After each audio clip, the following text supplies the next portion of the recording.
Boy. Shuba-duba-dai.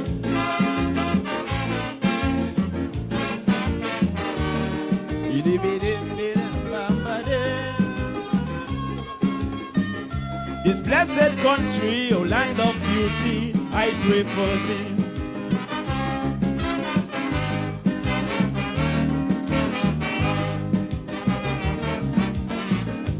Some people have that wrong philosophy that politicians can save a country.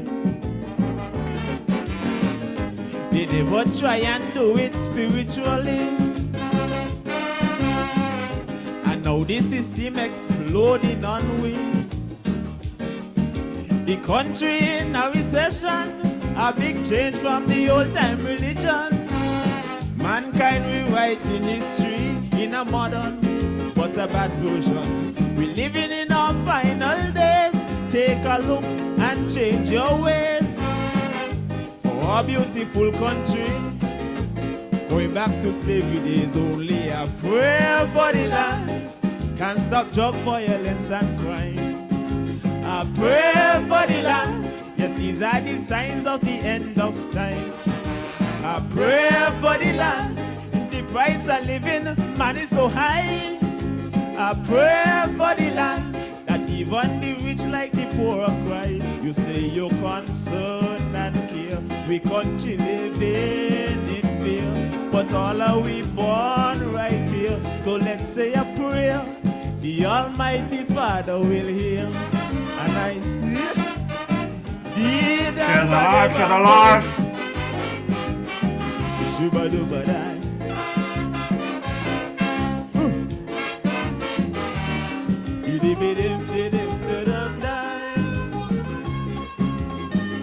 Oh God Almighty, show some mercy on this our country.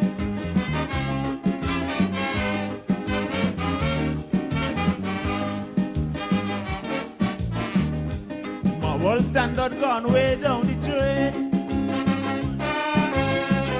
Little children using rum, crack and cocaine. It seems like wicked-itions gone insane, and everyone playing the dirty game.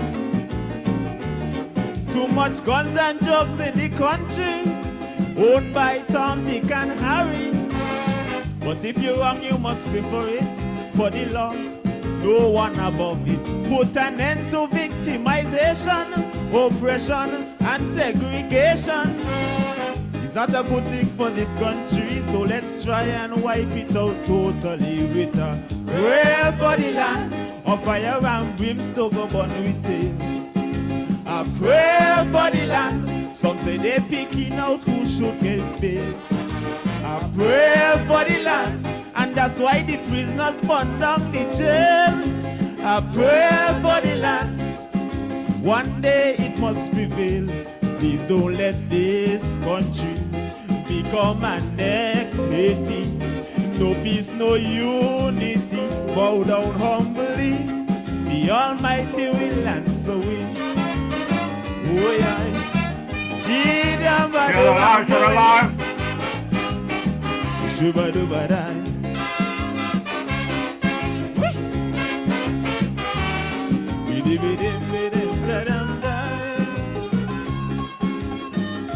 Oh God Almighty, show some mercy on this our country.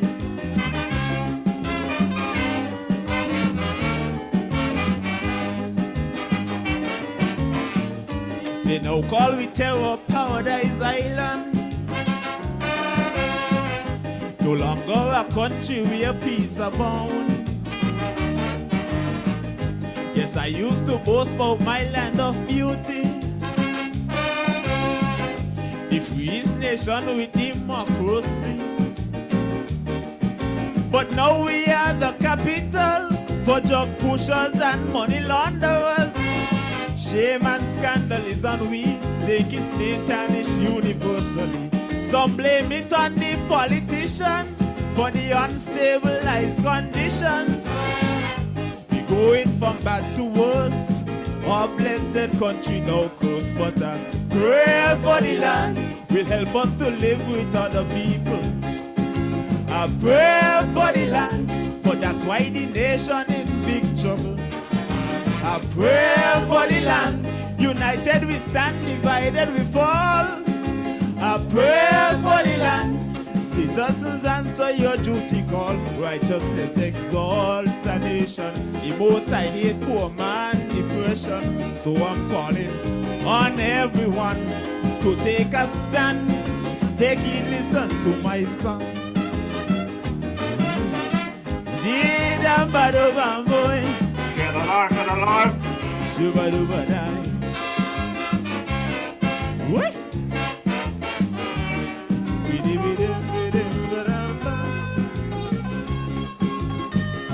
This blessed country, oh land of beauty, I pray for thee. Song of the man King Craig, a prayer for the land there for the Federation of St. Kitts Nevis. I'm DJ Maurice and I'm coming to you live and direct from the Gaza here in the Boogie Down Bronx. Yes, you heard me correct. I'm here in the New York area. Very, very cool, very chilly. I do not know what I'm doing in this place, but I am here taking in what they have for me here in the New York area, in the Boogie Down Bronx. Now, this evening, as we come to you, we have a lot to talk about, as usual. You know, we're going to be bringing you events after events after events. But just before I go into my next segment, which is another prayer for the land by the man Jerome Vanterpool, the man Lord Ranger.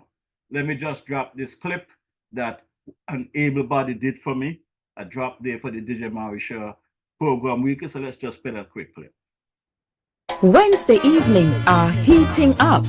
Log on to DJ Maurice Shaw's Facebook Live broadcast every Wednesday evening from 6 to 8 p.m. It's a frank and a candid exploration into the social, cultural, political, and economic issues affecting our federation. And just in case you missed it, you can also catch the broadcast on his YouTube channel, DJ Maurice Shaw. Subscribe to the channel on YouTube and smash that bell. You will be notified whenever he goes live.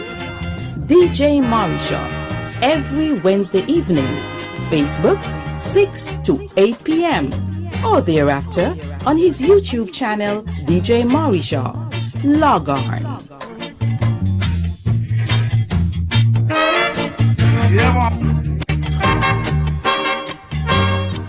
Yeah, thanks to that able body that did that lovely clip there for DJ Maurish's podcast.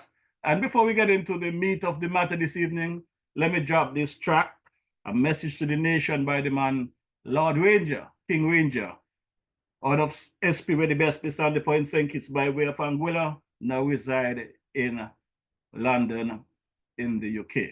So this one is for the man, the Lord Ranger.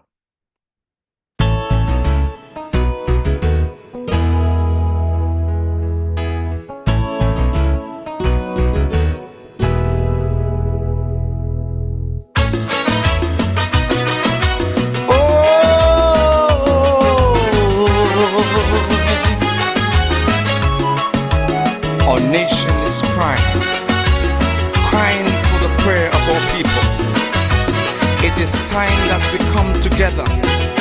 Yes, we must come together and save our beautiful nation.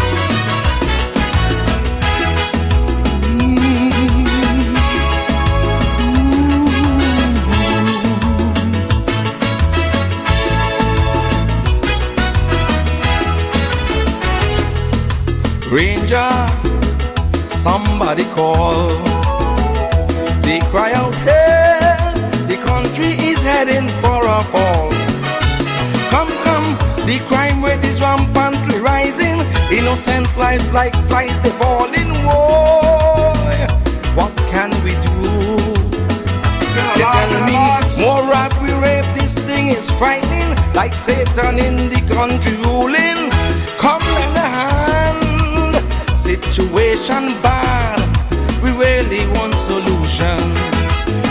So I tell them a nation that reject God is doomed, good God, is doomed until politicians put God in the plan. Yes, we do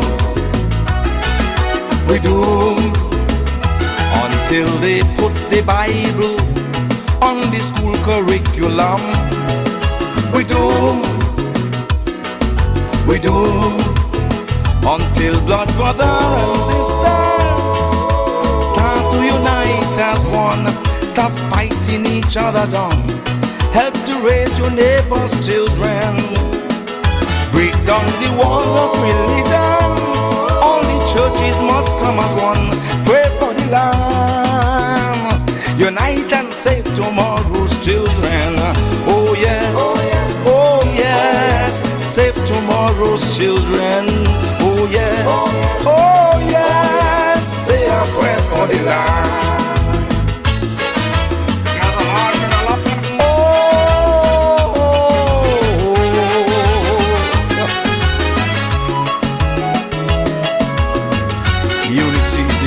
Success.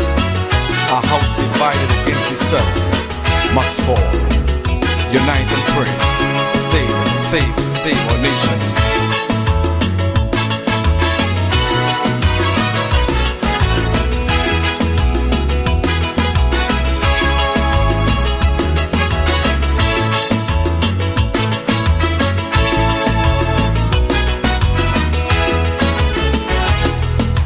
Murder in broad daylight, gangs on the street seeking to take another life.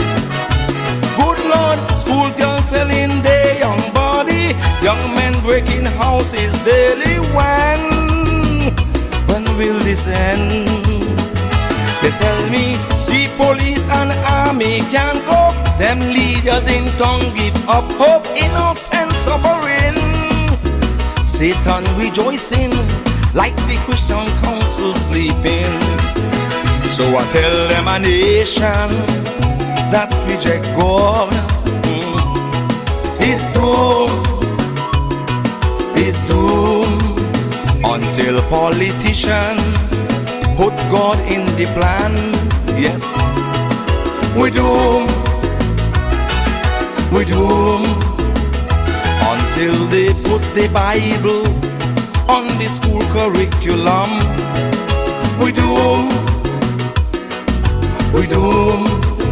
until blood brothers and sisters start to unite as one. Stop fighting each other down. Help to raise your neighbor's children. Yes, break down the walls of religion. All your pastors must come as one. Pray for the land. Unite and save tomorrow's children. Oh yes, oh yes. Save tomorrow's children.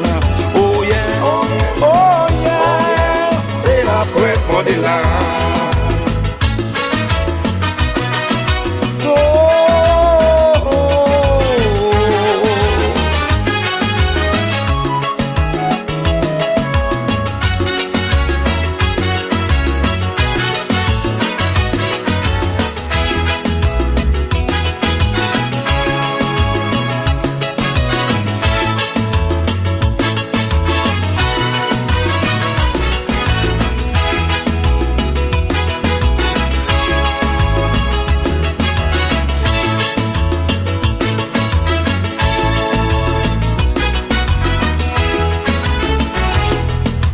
Gunmen roaming the land.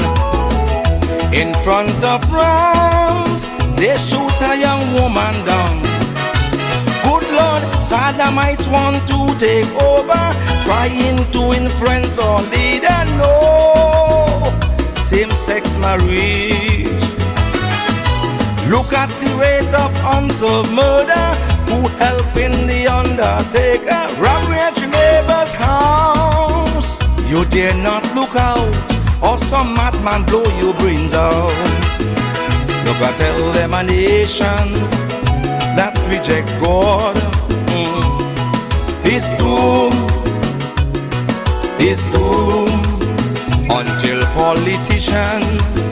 put God in the plan. Yes, we do. We do. Until you neighbors start getting along. We do. We do. Until my people who are called by my name will humble themselves and pray and turn from their wicked ways. Then I will hear them and heal their evil land and restore peace and love back to the nation. Oh yes, oh yes, only God will heal the nation. Oh yes, oh yes, he's the man with the master plan. That is my solution. Without God in any plan, we are doomed. We must consult the consultant, Almighty God. He is the man with the plan.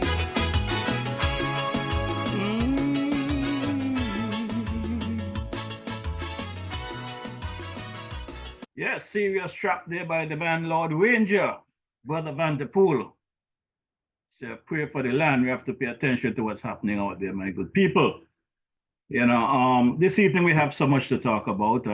Before we get into the chit chat and get into Brother Dwyer Astafan, let me say good evening, good afternoon, good night, good morning to some of you folks online, wherever you may be.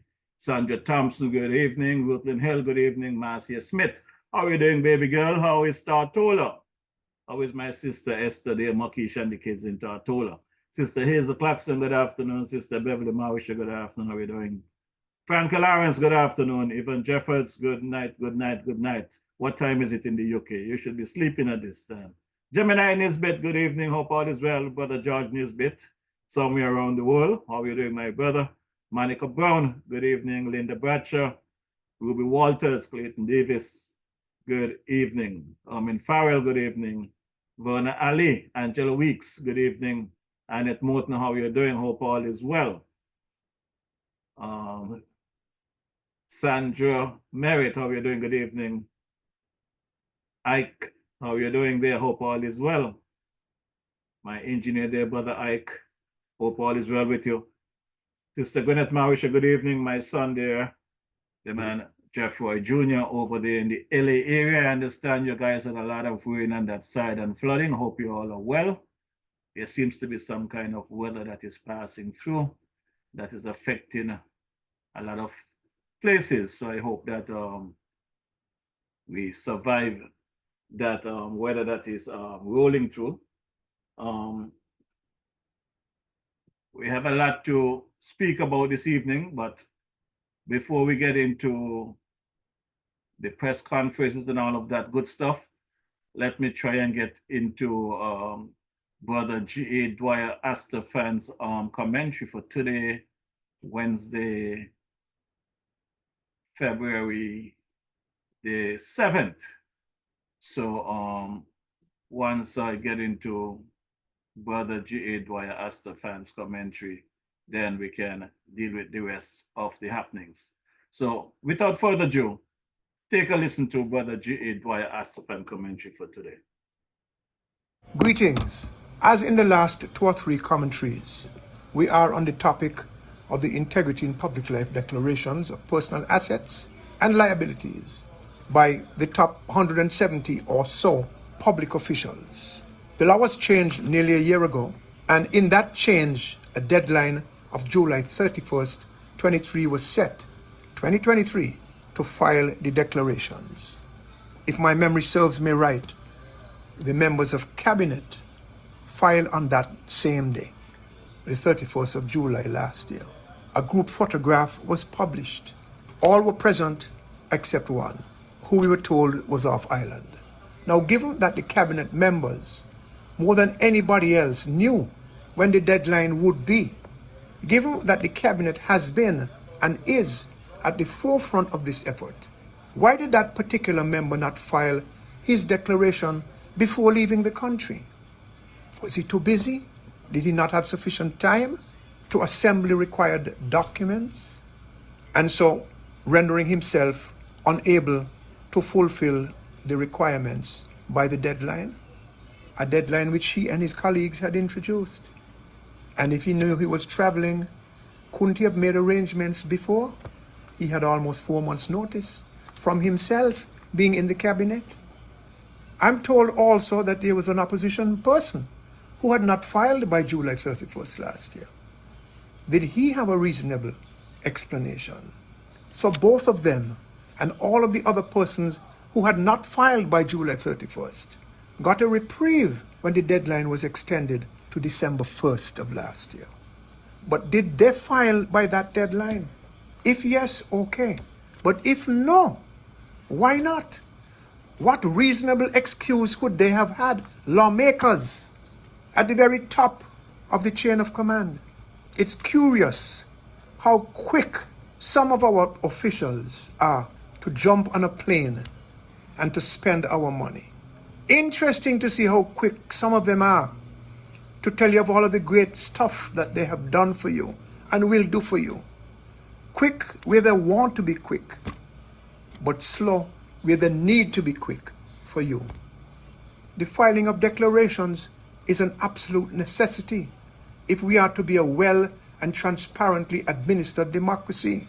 You don't need to be an astrophysicist to understand that.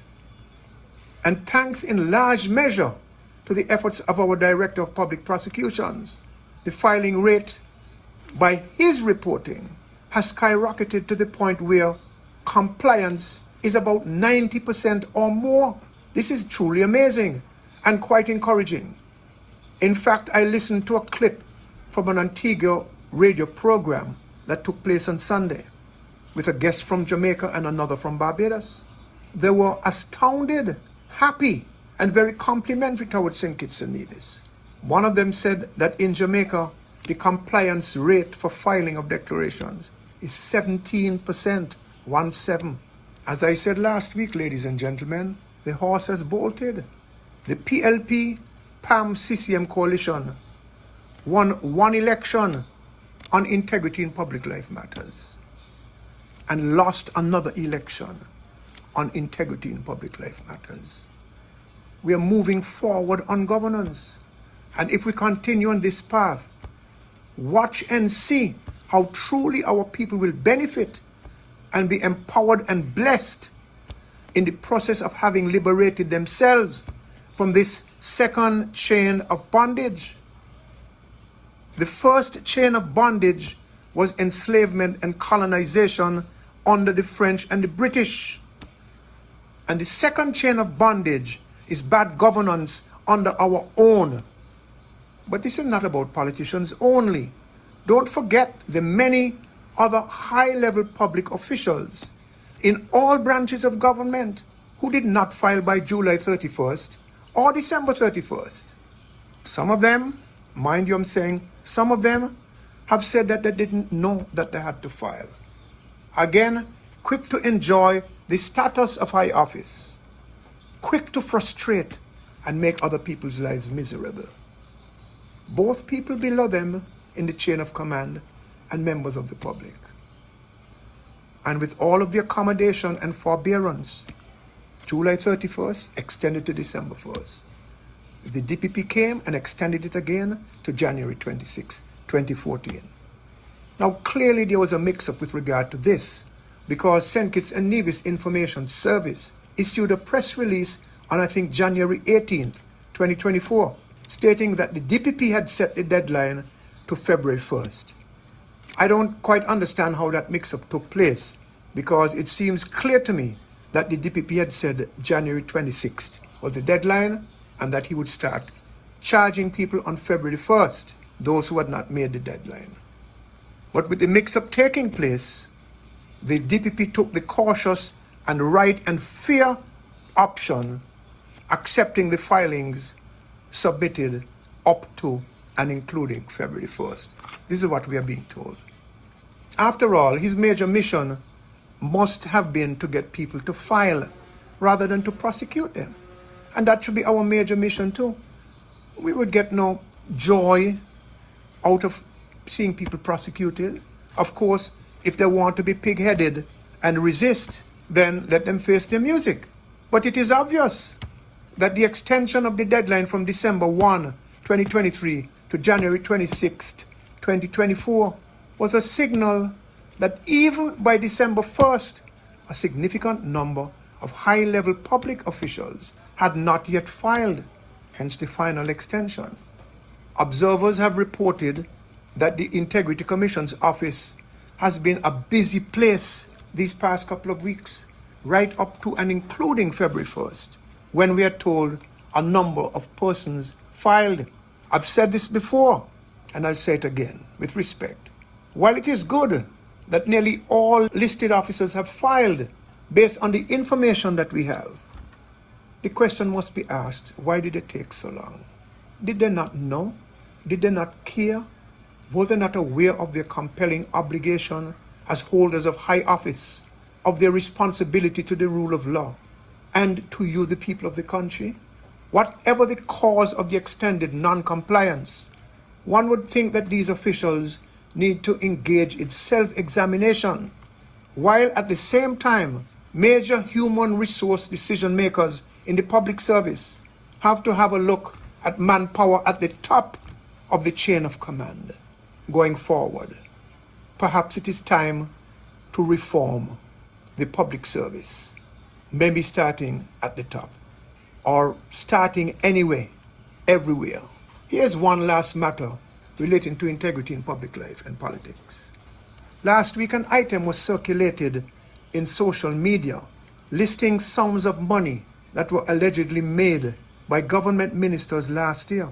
The writer claimed that the lowest earner in the cabinet received about $700,000, and the highest, I think, about 27 million. One of them 13 million, a lot of money. The timing of the item, in my opinion, was not coincidental. It was intentional. It was published at the time when submissions of declarations were being made and should have been made to the Integrity Commission by high-level public officials. It was certainly intended to embarrass the politicians in government and to challenge their credibility. But I believe that these politicians in government can and will defend themselves. So I will leave them to that. What worries me is the writer of the article, the list published, might be giving, whether intentionally or not, the perception to the public that the Integrity Commission itself and people inside it are leaking information and are compromised. And if that is the case, people can ask the question as to whether this is actually an attack on the integrity in public life legislation, legal and administrative infrastructure itself. Does somebody want this thing to collapse? Does somebody want it to fail? Whether intentionally or otherwise, this could be construed as an attack, an attempt to discredit the Integrity Commission and members of it. And that would be very unfortunate, because we are not going to fall back into the dark hole of corruption of yesteryear. Now, as I wrap up, I'll tell you that I'm told that 2 persons have resigned. I don't know if that relieves them of their obligation to file, especially given that officers will have to file for 2 years after they leave office. I'm told that anywhere between 1 and 3 persons are to be charged. It will be interesting to learn what defenses they proffer in the court. And to end, I will remind us that these declarations are to be examined, and they should be thoroughly examined, as I'm sure they will be. I'm accusing nobody of anything illegal, unethical, or immoral. But in the public interest, and for all of this to make sense, the examination of these declarations has to be done, and it has to be done expeditiously. So appropriately skilled human resource and other resources have to be made available to the Integrity Commission to ensure that the examination process operates expeditiously and efficiently. The outcome of that, again, could be another matter. Just remember that with the limelight comes the spotlight. Until next time, peace. Yes, that's the commentary for the man J.A. Dwight Astafan for today, Wednesday, the 7th of February, 2024. And I think the commentary speaks for itself, and we'll leave it at that for now. Again, let me drop another clip here. Different individual doing my campaign to get my YouTube channel up and running. So take a quick listen to how you can subscribe to the DJ Mauritius YouTube channel. Wednesday evenings are heating up. Log on to DJ Mauritius' Facebook Live broadcast every Wednesday evening from 6 to 8 p.m. It's a frank and candid exploration into the social, cultural, political, and economic issues affecting our federation. And just in case you missed it, you can also catch the broadcast on his YouTube channel, DJ Mauritius. Subscribe to the channel on YouTube and smash that bell. You will be notified whenever he goes live. DJ Mauritius, every Wednesday evening, Facebook 6 to 8 p.m. or thereafter on his YouTube channel, DJ Mauritius. Log on.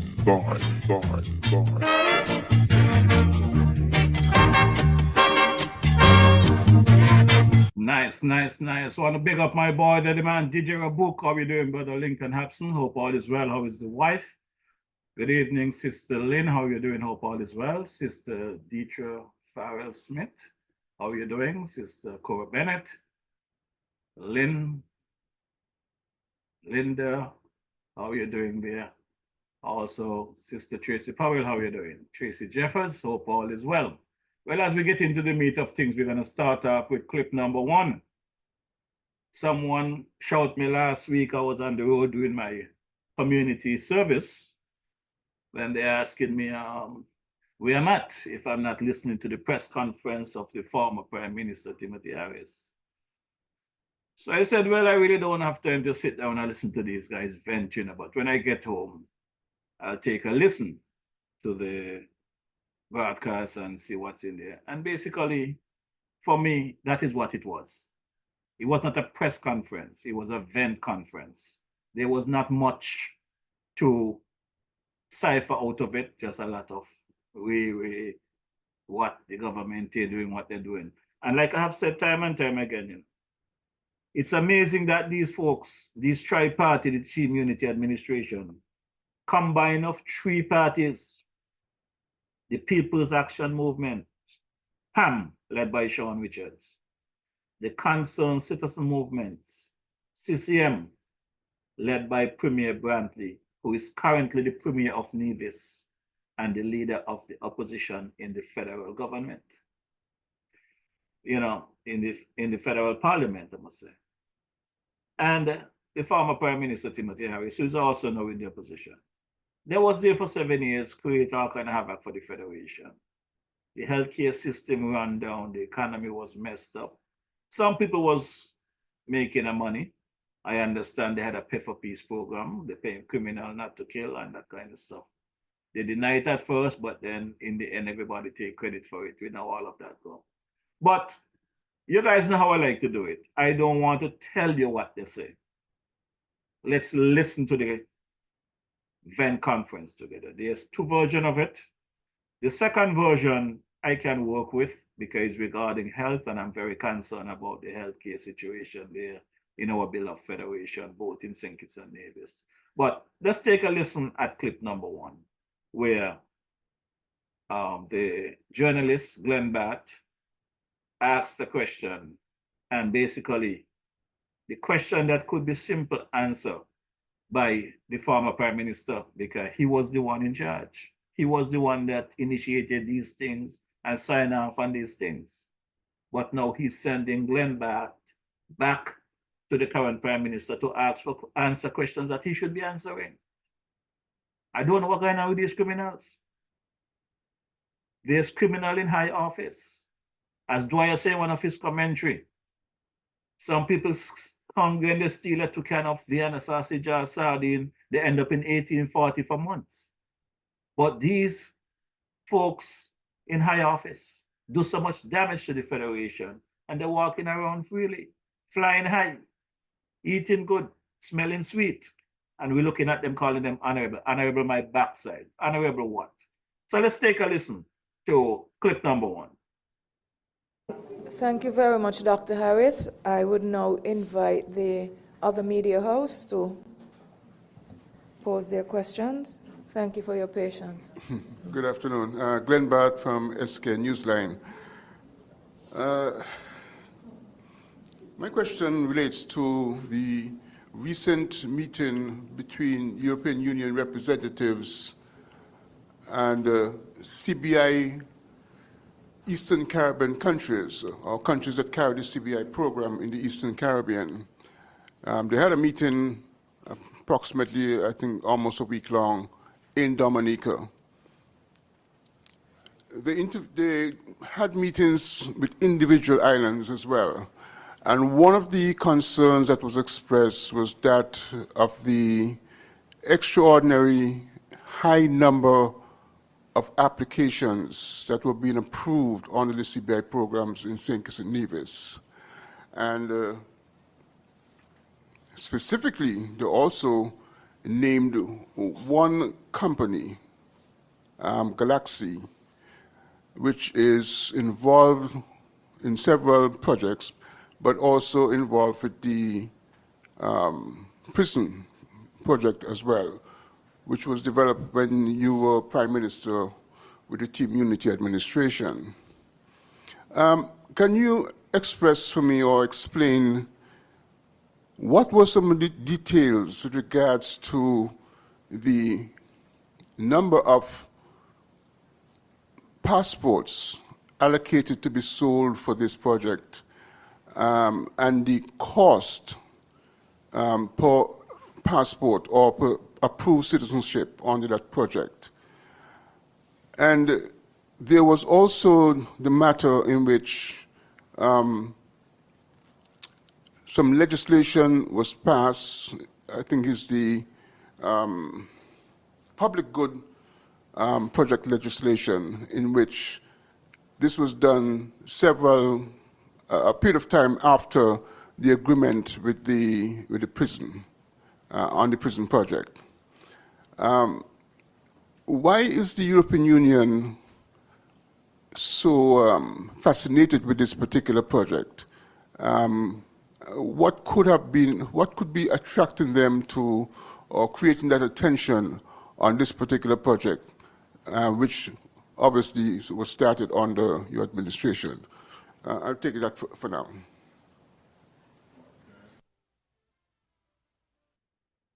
Yeah, so that's what about question. So it is interesting that you are raising a question about an important meeting. Have you heard your government issued a release in relation to this meeting in Dominica? No. No transparency.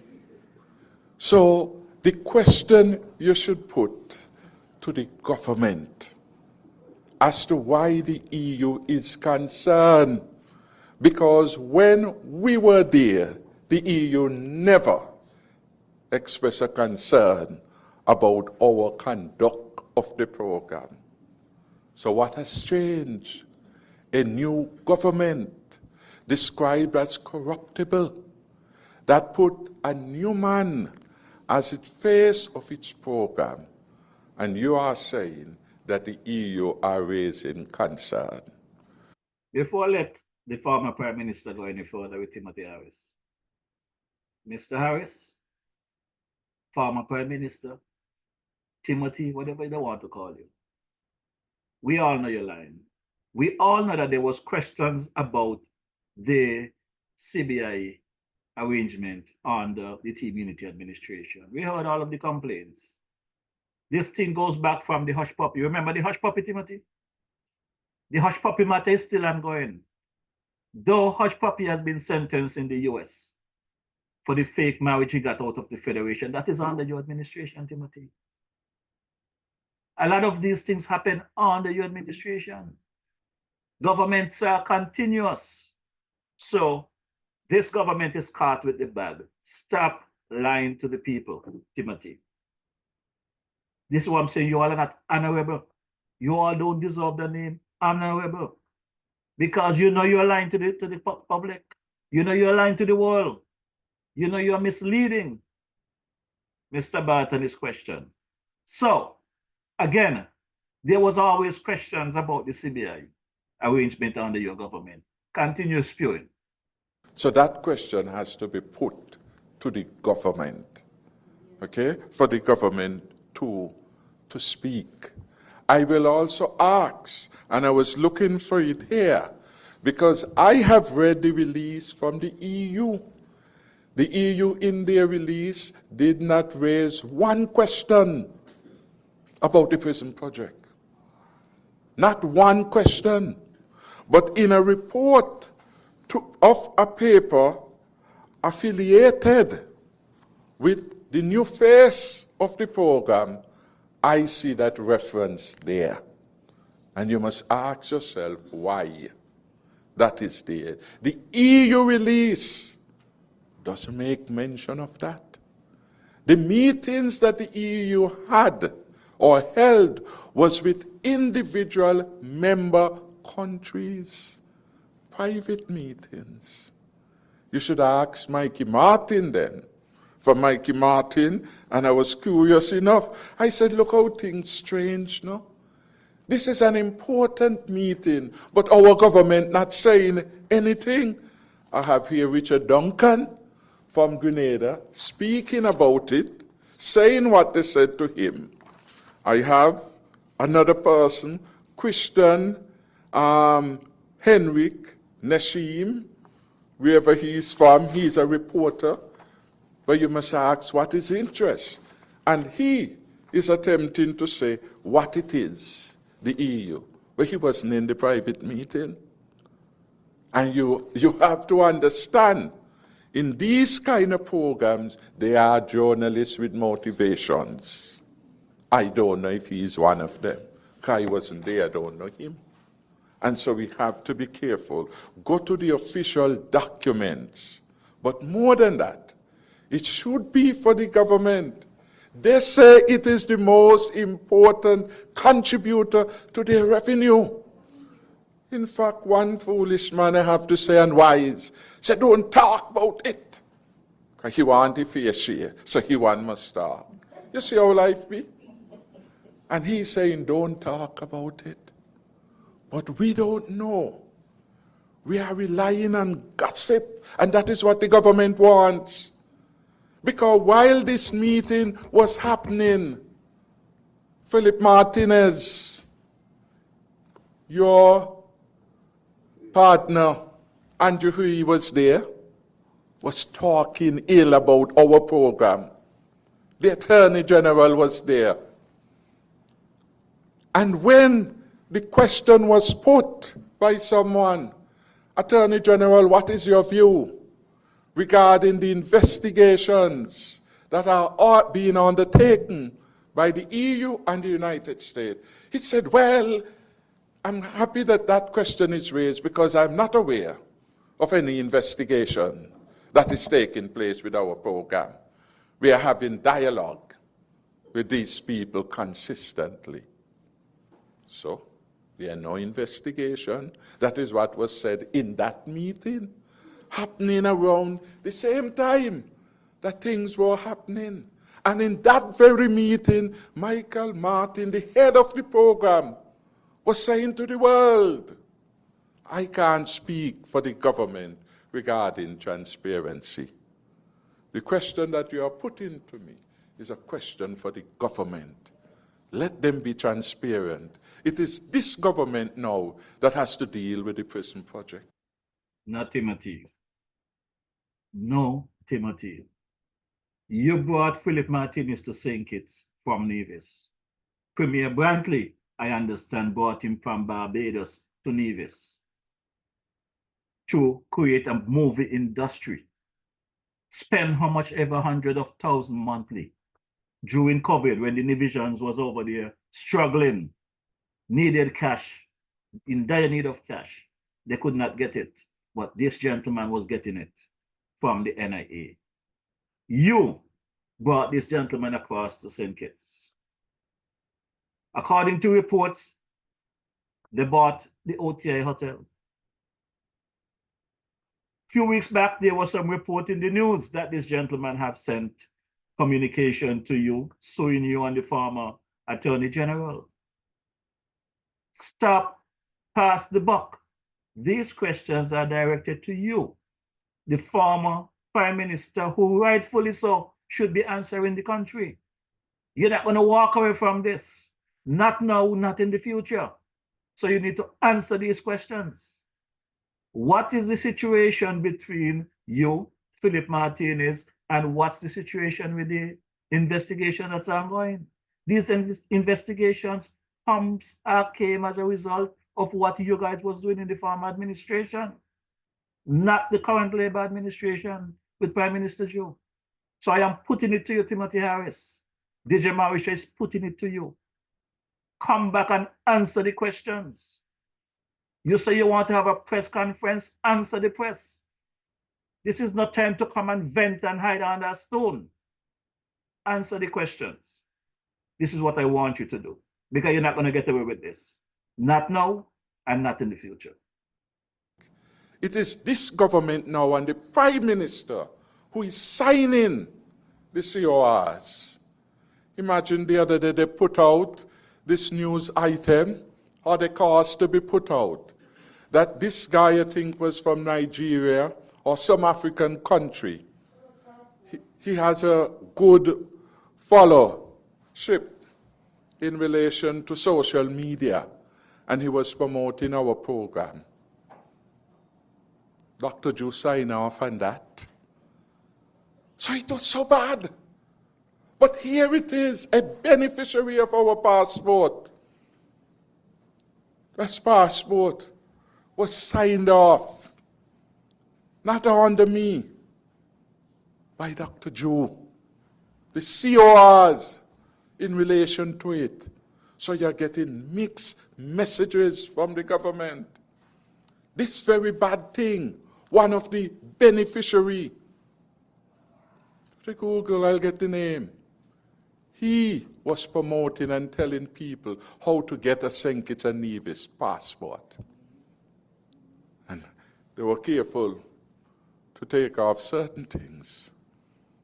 But small society, Dr. Joe and them are in one hand decrying the prison project, while at the same time reaping the benefits. This is the highest level of vagabondry. This is what it is. These are not people fit and infused with integrity to lead, because they are not being honest with themselves. And that is why you're having all of these things. No wonder Michael Martin tried to play it safe. So here it is, a man. It's there speaking about the launch of a St. Kitts and Nevis CBI product. The Attorney General is there. In fact, the Attorney General said he left a cabinet meeting, so my understanding, to come to hear the man talk. Imagine that. Imagine that. What is going on? Is our government held captive? And for what price? I don't know. But it begs the question.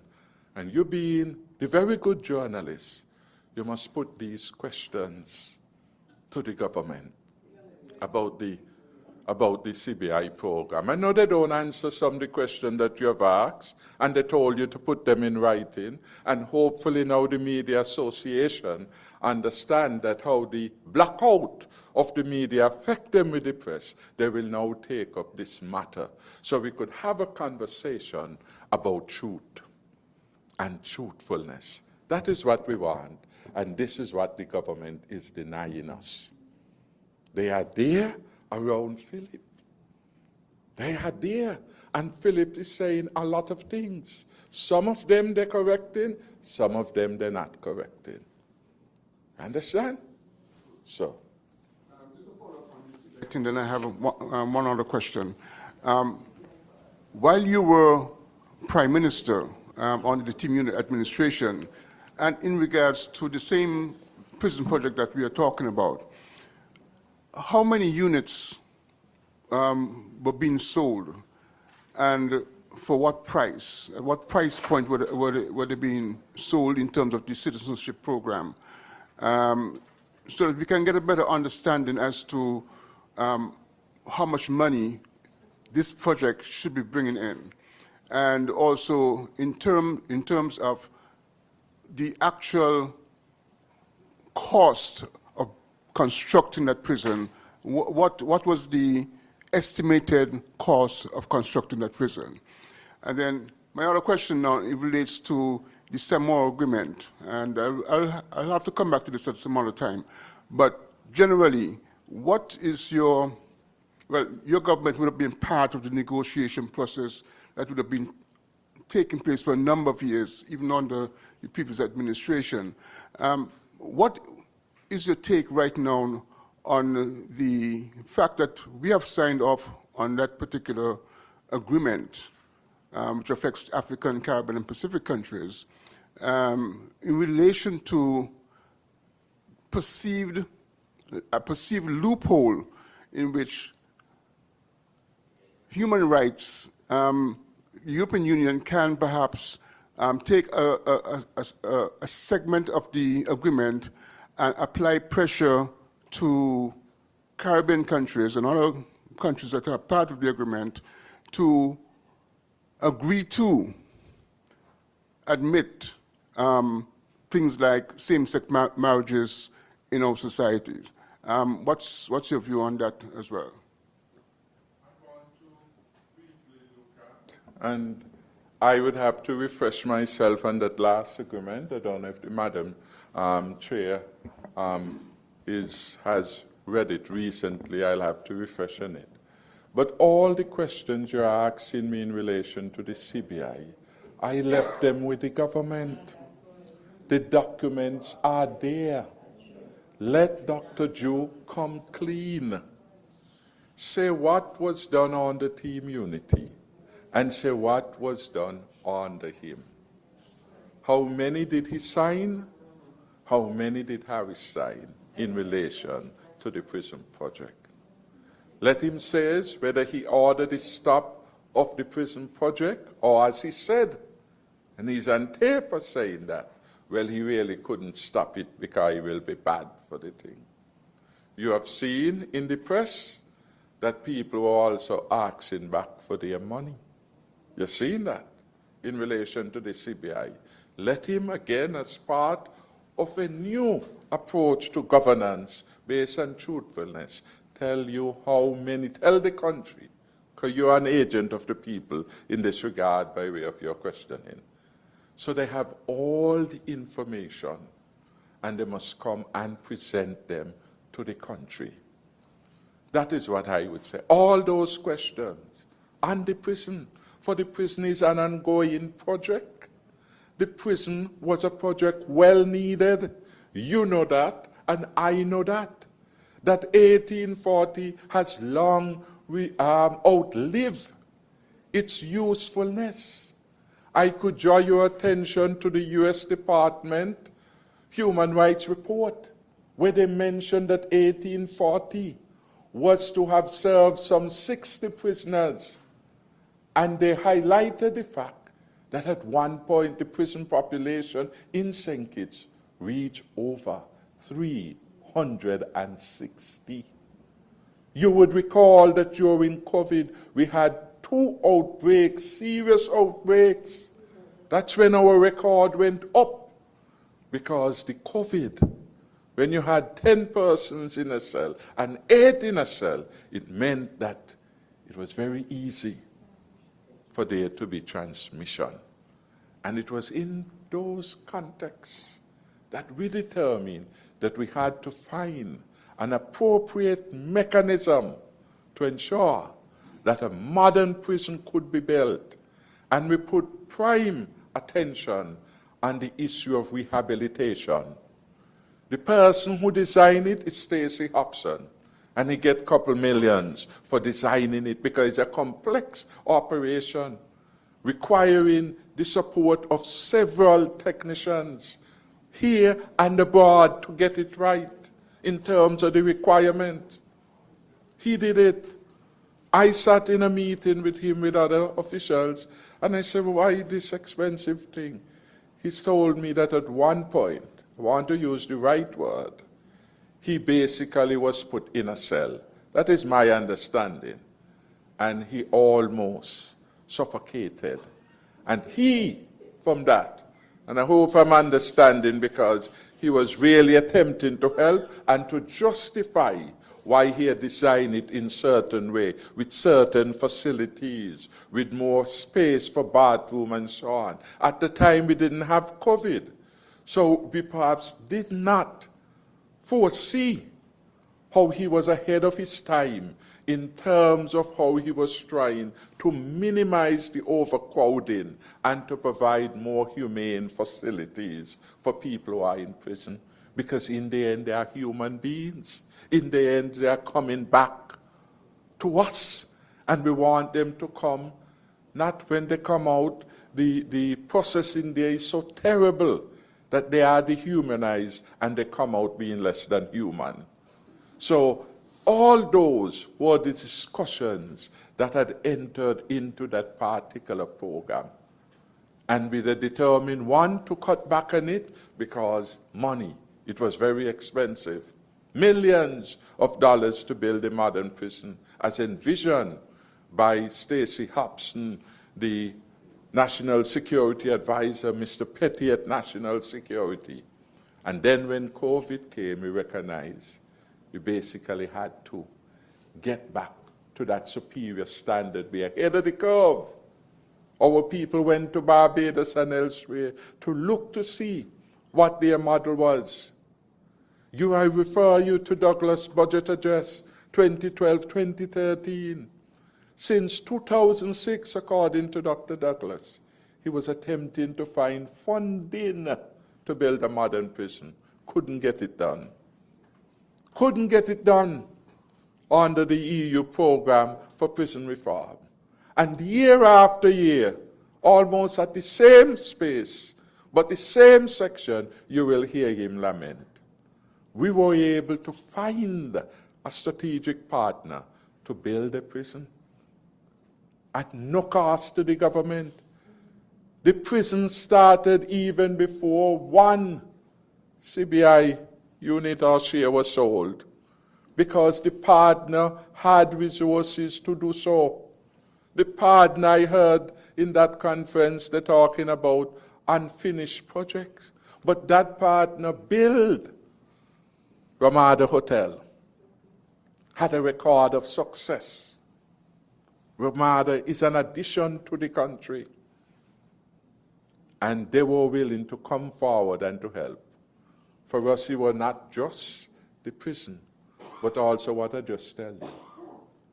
The prison project will bring perhaps over $1 billion into this country.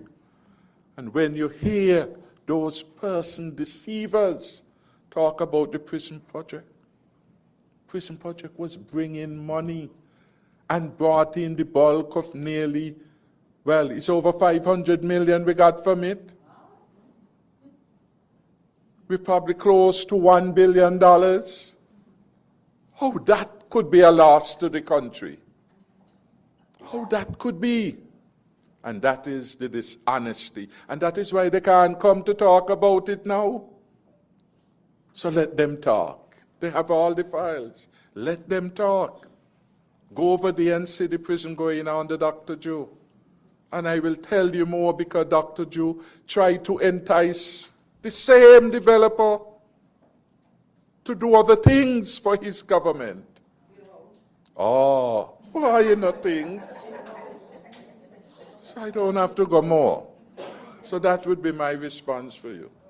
The onus is on him now as the Prime Minister to speak candidly and comprehensively about these things, especially in light of his past reservations, recriminations, unwise comments about the project. God is a good God. Thank you very much. Yes, that is clip number 1. Now you realize that Mr. Bat asked the former Prime Minister his views on same-sex marriage, and he conveniently sidestepped that question. And I think, from my perspective, Timothy Harris is the perfect person to give an opinion on that situation. So I do not know why he sidestepped the question. You're talking about honesty. You have experience in certain areas shared to the people. I would like to know what's your position on same-sex marriage. You're in Parliament banging your mouth about all kind of stuff. Bang your mouth. Talk about what's going on with the same-sex marriage is an important discussion for the community.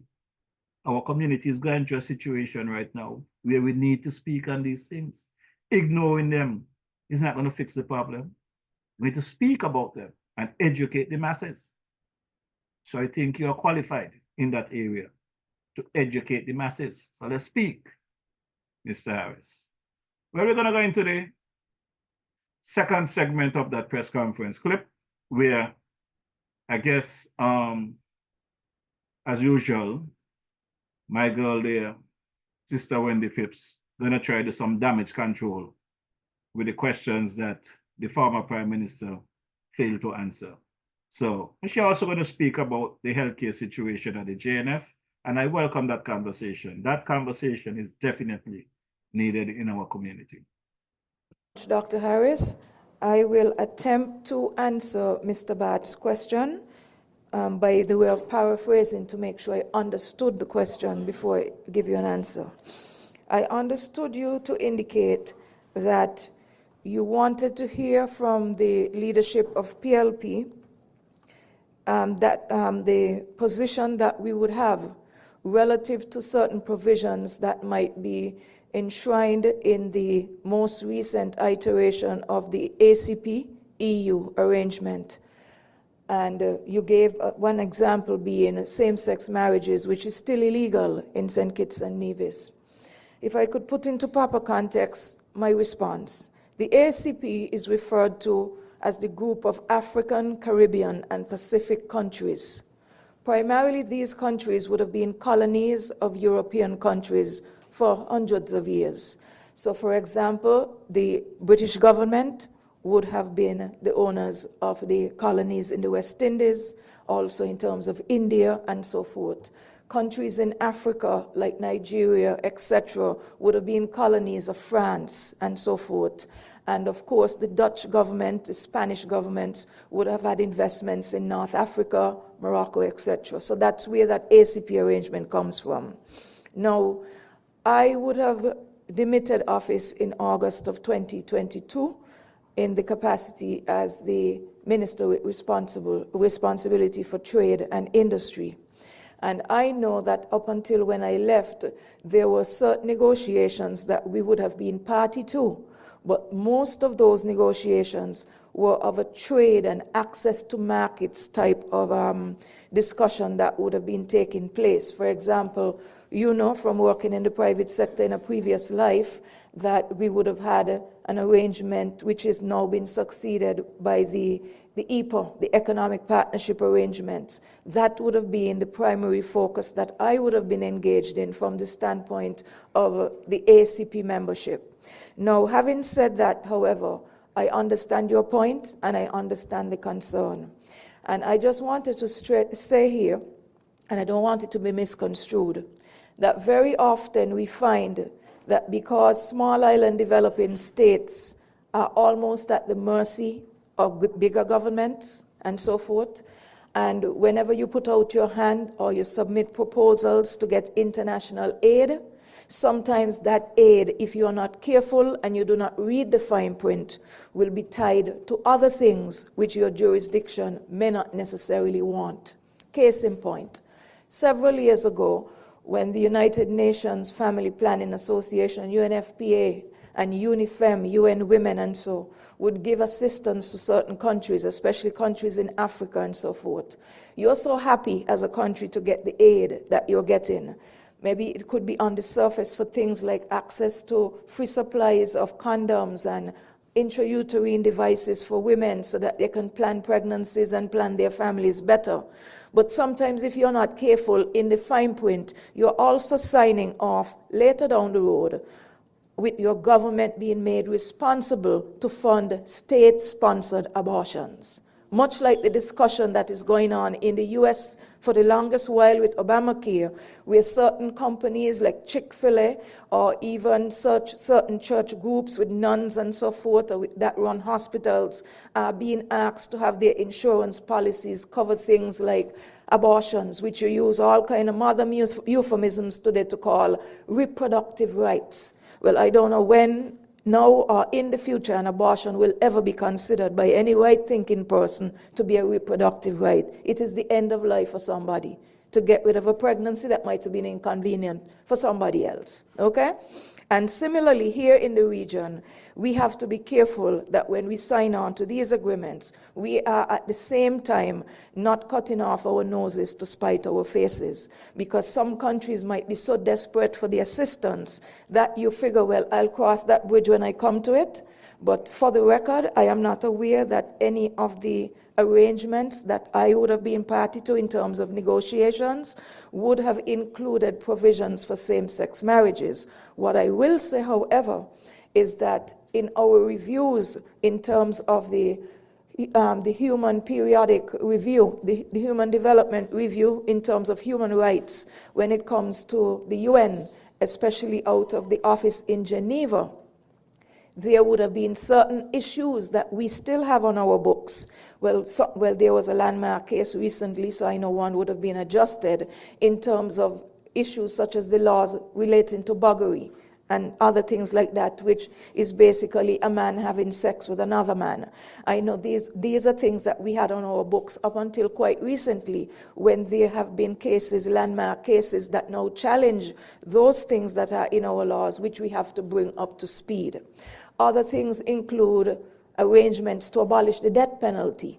These two might be in some of these international agreements, especially when it comes to the jurisdiction's human rights record. So it's something for us, for all of us, not just political parties, but citizens in general, to be very vigilant about. Because at the end of the day, let us not fool ourselves into thinking that the European taxpayers who are funding a lot of this aid to the region might have their own clout and their own lobbying power in terms of making sure that their agenda that they have for their countries, based on what is in the parliament's agenda, based on what would be on the lobbyist thrust in terms of quid pro quo. When you talk about supporting a politician, well, yes, I will support you. I will give you the money that you need to run your campaign. But please know I have a special interest in this particular area. And when it comes up in your House of Assembly, your Parliament, whatever, your Congress, please know that you have to vote for it. So there is that type of exchange that we have to be very vigilant of. But I promise you that I will try to find the latest iteration of that EU-ACP agreement, and I will look at it carefully so that hopefully by the time the next press conference for PLP has been scheduled, that I would have a more definitive answer to give you.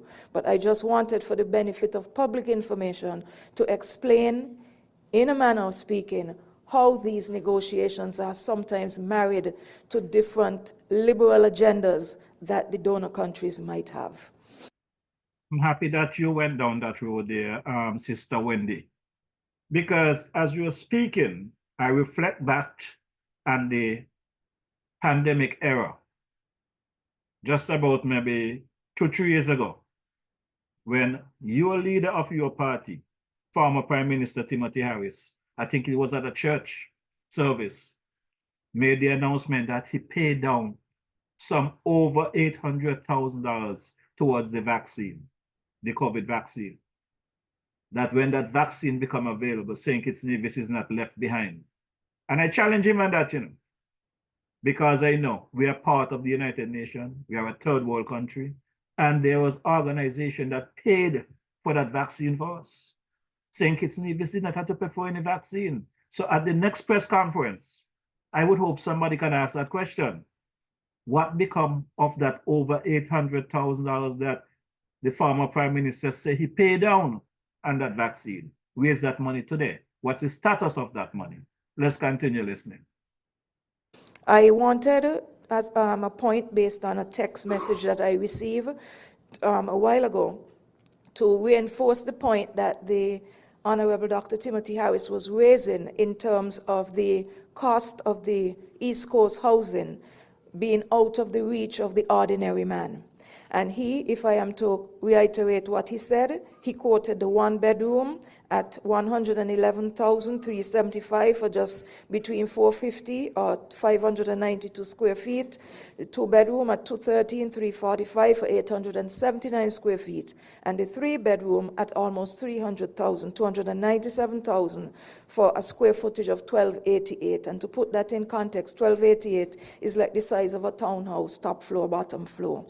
Now, the text message I got a while ago reminded me of what the Act says, the National Housing Corporation Act, which for those persons who are here from the media or those following us online, it is Cap 23.18 of the revised edition of the laws of St. Kitts and Nevis. And if I can just quote Section 4, subsection 1, Section 3, Section C. And under that, that is a general heading which constitutes Part 2 of the Act. And under that heading, it speaks about how the board and the organization should be structured. And that particular point, 4.1c, says that among the objectives or functions of the corporation is to provide housing for the indigent and infirm. In other words, people who are poor, who cannot afford it, and people who are also sick, perhaps maybe sick to the point that your illness make it almost impossible for you to earn a living. So one needs to know, take that into consideration as one of the objectives of the NHC, and ask yourself the critical question: which poor person and which infirm person, probably chronically infirm person, could afford to pay $111,000, $213,000, or $297,000? These things are not being built for that caliber of individual. So something else needs to be explained to the public as to who the market is that the NHC, East Coast Housing, and the government are going after. Well, Sister Wendy, you and I is on the same page where that are concerned. As a matter of fact, I addressed this at a Labour caucus some months ago with the Prime Minister, because for the first time in history, during the 2022 federal election campaign, I put on a red shirt and walked through the community of Dieppe with former Prime Minister Dr. Douglas, Senator Clark, and a whole group of people. And I observed many individuals who are not bankable, and I don't think will ever be bankable, living in places like pig pens, sheep pens. And I would have hoped by now, after a year, Dr. Douglas and Senator Clark and whoever is responsible for those areas would have reached out to these people and try and assist them. I spoke to one gentleman that I've been focusing on from day one. And up to when I spoke to him a few weeks ago, he said he met with Dr. Douglas and they said they're going to get back to him. And nobody got back to him. I don't want to hear come next election, when election is during 2027, that this gentleman don't have a place to stay and you're going to ask me to go on caucus with you or campaign with you. That is not going to happen. We need the poor people. My partner, they're talking about foot soldiers. I'm not talking about foot soldiers. I'm talking about the needy, the poor people, young or old, that cannot help themselves, that wants to do good, but just don't have the opportunity and need the help of the government, need the help of society, need the help of Social Security, need the help of NHC. Not the people who already have it continue to pocket and get the best of. We got to help our people. We only passing through, you know. No matter how much multi-million-dollar we have, how much mansion we have, eventually we're going to leave them and go on the other side. So while we're here, let's do our part for our brothers and sisters who need our help and help them out. So Wendy, Timothy, in terms of those homes, people who are not bankable and can't afford them, we're on the same page. We could talk on that. Let's talk on that, right? But the other lies and the dancing and the spinning I have a problem with. So let's continue listening to Sister Wendy. Okay? So I just wanted to add that point. Now, I would have also received a question along the lines of the health status of St. Kitts and Nevis, in particular, the status of the Joseph and France General Hospital. The Honorable Dr. Timothy Harris would have alluded to some of that, but the question I'm getting says it's specifically for Wendy Phipps. And I guess it is because of my past life as a Minister of Health. So I would read that question. The management of healthcare in St. Kitts has been a significant challenge for the Drew administration. The JNF, as well as the health sector in general, are always in crisis mode with issue after issue, challenge after challenge. What's your view on the ongoing healthcare challenges the health sector, and in particular JNF, is experiencing? Some persons point their fingers at the Minister of Health, while others blame an incompetent or incapable Director of Health Institutions. What is your view? I wonder how I should answer this question. What I will tell you is what would have been my philosophy when I was the Minister of Health. And that is that, number one, the health sector needs to be appropriately funded. By this I mean that we would have a normal annual budgetary process in which you would have the opportunity to make your case and determine what are the improvements or the imperatives that are required to the health sector to improve it for the benefit of our people. We would also drive those policy decisions by data. So, for example, during the time of the Team Unity administration, our decisions to invest in the Mental Health Treatment Center and in oncology, and at the same time to enhance the services of the hemodialysis department, was based on what the data was telling us. And the data then, and I think the data now still tells us, that more than 84% of the deaths in the Federation are due to non-communicable diseases. And those non-communicable diseases include things, chronic conditions such as cancer, diabetes, cardiovascular diseases, for example, hypertension, or if you tend to have an indication in your family or whatever towards heart disease. And as a result of that, you would find that certain other diseases normally are spawned by other coexisting conditions. So, for example, it is not unusual for somebody who is hypertensive over the long term to also become a person suffering from kidney problems, which is where you would need hemodialysis to assist you unless you have the funding to afford a kidney transplant. So that is how we informed the decisions that we made. The other approach that I know we took as a Team Unity government is to manage in a consultative way. By that I mean that anybody who understood the way I ran the Ministry of Health and the way I ran the Ministry of International Trade and so forth, social services, is by consultation even internally in the ministry. So we would give every department head the opportunity to give us an input as to what are those things that would be needed to take this ministry or this department from where we are now into the next 12 months and into the midterm. And then we would construct and decide and to come up with estimates appropriately worded to justify what we are trying to put forward to the estimates committee made up of the cabinet and the financial secretary as well as her budget team, so that we will be going into these sessions knowing full well what we would want. The other approach that we took is that we made a concerted effort to make sure that we did not have square pegs in round holes when it came to persons who are being made head of department or continuing on, so that you had the right persons in the job. But at the end of the day, whenever we made the changes, we made sure that we consulted with the persons who would be affected.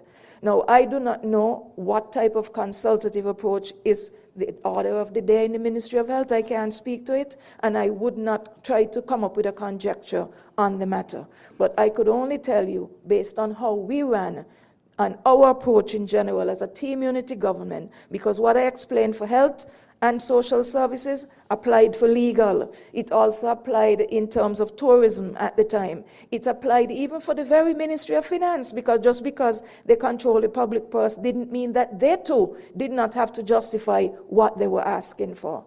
So that would be my short answer to that.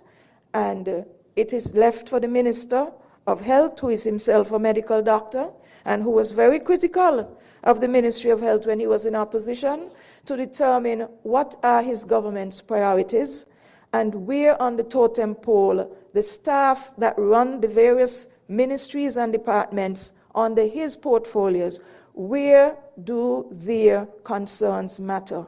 Where do they place things like persons' aptitudes, what they are capable of doing, their skill sets, their education, so that people are placed in those government departments in a manner that brings out the best in them and allows the country to benefit from the services being provided by these ministries by having the right people in the right jobs and having the budget support needed to carry on the services that our people are entitled to. Okay, Sister Wendy, I appreciate you going down that road in terms of health. But as you says, as a former Minister of Health, I can say to you from experience, and now I'm speaking from experience. I do not know what happened under the Simmons administration. I must say, let's go back. I do not know what happened under the Batcha administration, the Simmons administration, the former Labor administration led by Dr. Douglas. But I know the last 7 years, I can see where structurally the JNF is in a mess. And that did not happen in the last 2 years, or the last year and a half, or the last 3 years. Structurally, overall, the organization, there's been a mess for some time. And I have to put it at the feet of the former Prime Minister and you guys. And anybody wants to be honest about themselves, take a walk up at the JNF. Walk through for yourself, see for yourself. I'm not going to come here tonight and make any excuse for anyone. As a matter of fact, I'm going to try and reach out to the DHI, the Director of Institutions, and see if he wants to come here and have a conversation to the general public, because I am of the view, and this is my strong opinion and my belief. I think it's time enough that the Minister of Health, the Director of Institutions comes to the public and talk health. Let the people know what they found when they took office. Let the people know what they have done thus far and what they're trying to do. Because a lot of work has been done at the JNF and throughout the healthcare system in the Federation. I have seen it firsthand. Several renovations going on there right now. I'm not going to sit here and try to speak about these things to defend anyone. But a lot has been done in the healthcare system and a lot continue to take place. I know the Prime Minister is working on getting that project with replacing the hospital roof before the hurricane season comes around again. That place, if a shower rain comes, basically the mop buckets and all kind of mats and all kind of stuff comes out. I am basically at a loss of how these people, these nurses and doctors, housekeepers, or anyone in any part of any department, how they have been working in a place like that for the past years. So for you guys who was there from 2015 to 2022 and let the system run down, and you're going to come in, what, 16 months, 17 months, you want to blame everything on the current administration? I mean, come on. Give the people a chance to try and repair the damage that you all created. But, you know, say that said too. Some of the things that you spoke about, you know, Wendy, I think there is credit to them. I think there are people who are in areas that they're not qualified for. Maybe they might have master's degree in whatever they went to school for. But if you have a master's degree in finance, do you know how to troubleshoot a short circuit? Do you know how to replace a toilet? If you need to replace a toilet or a shower head, you know? And it is my view that the JNF overall needs some restructuring. The workers, they definitely need some guidance. But all in all, it's workable. I had the opportunity to work with some doctors and speak with some doctors on some matters, and you can't find a better set of people. That is why, leading into this next clip, I am somewhat concerned, and I am happy, and I'm going to encourage any individual that may have negative experience at any of the health facility in St. Kitts and Nevis to come forward and speak about it. And the Prime Minister and his team should not just take this thing for granted and think it's going to die down. These matters need to be investigated in full. Make sure that what people are saying, whether they're true or false, and come back to the general public with your findings. Because what this gentleman is speaking about in this clip that is coming up, an interview done by the model cop there, with a gentleman that say he had some experiences. Based on what I'm hearing, he's blaming the equipment. But if in fact his feet was broken and the picture or the x-ray shows that his feet was broken, and the problem could not have been the machine, have to be the individual, if they are individuals that dare to read this stuff. Right here in the US, I can say to anyone, and I'm talking from experience, sometimes you got a busy emergency room for an entire shift. There's only one person that is capable of reading those results, whether x-ray or otherwise. And basically, it takes hours, if not days, to get the result back.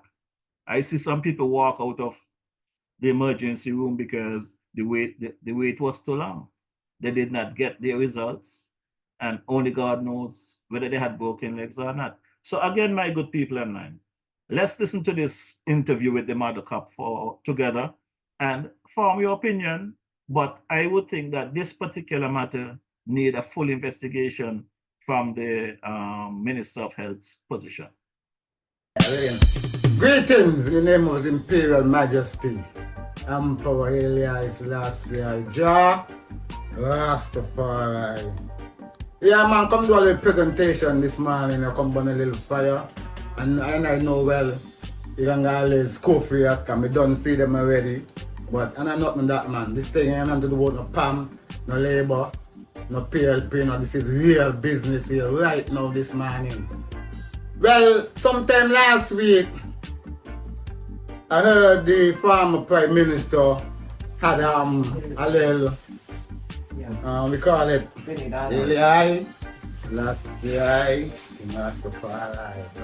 yeah, so me hear the Prime Minister had a little, what we call it,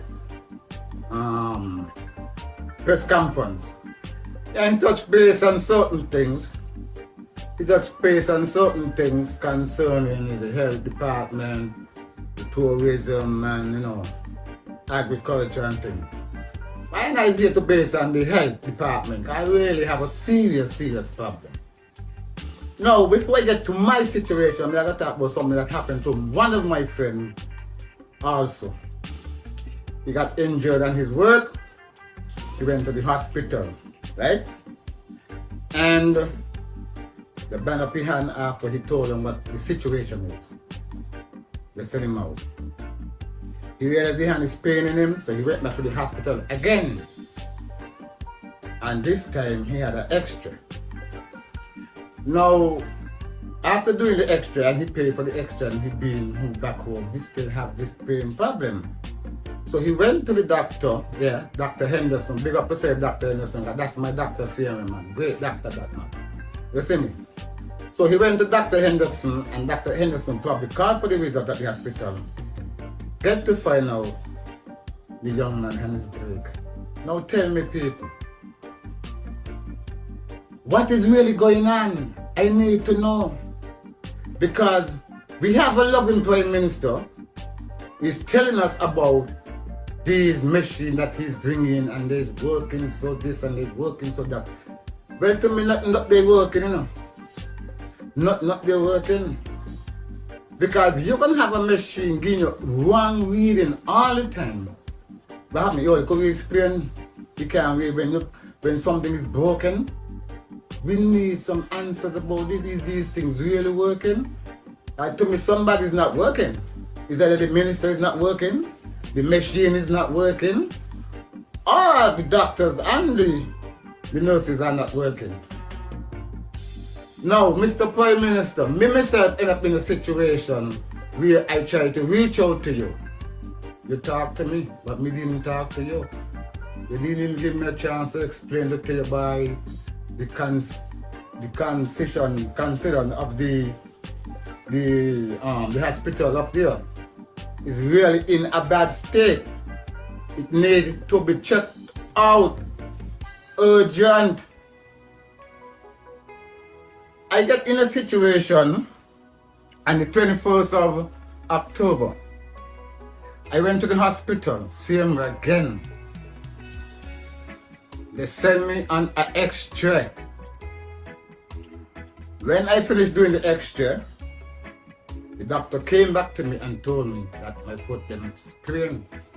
You hear this again? Sprain again, all this pain I'm talking about, you know.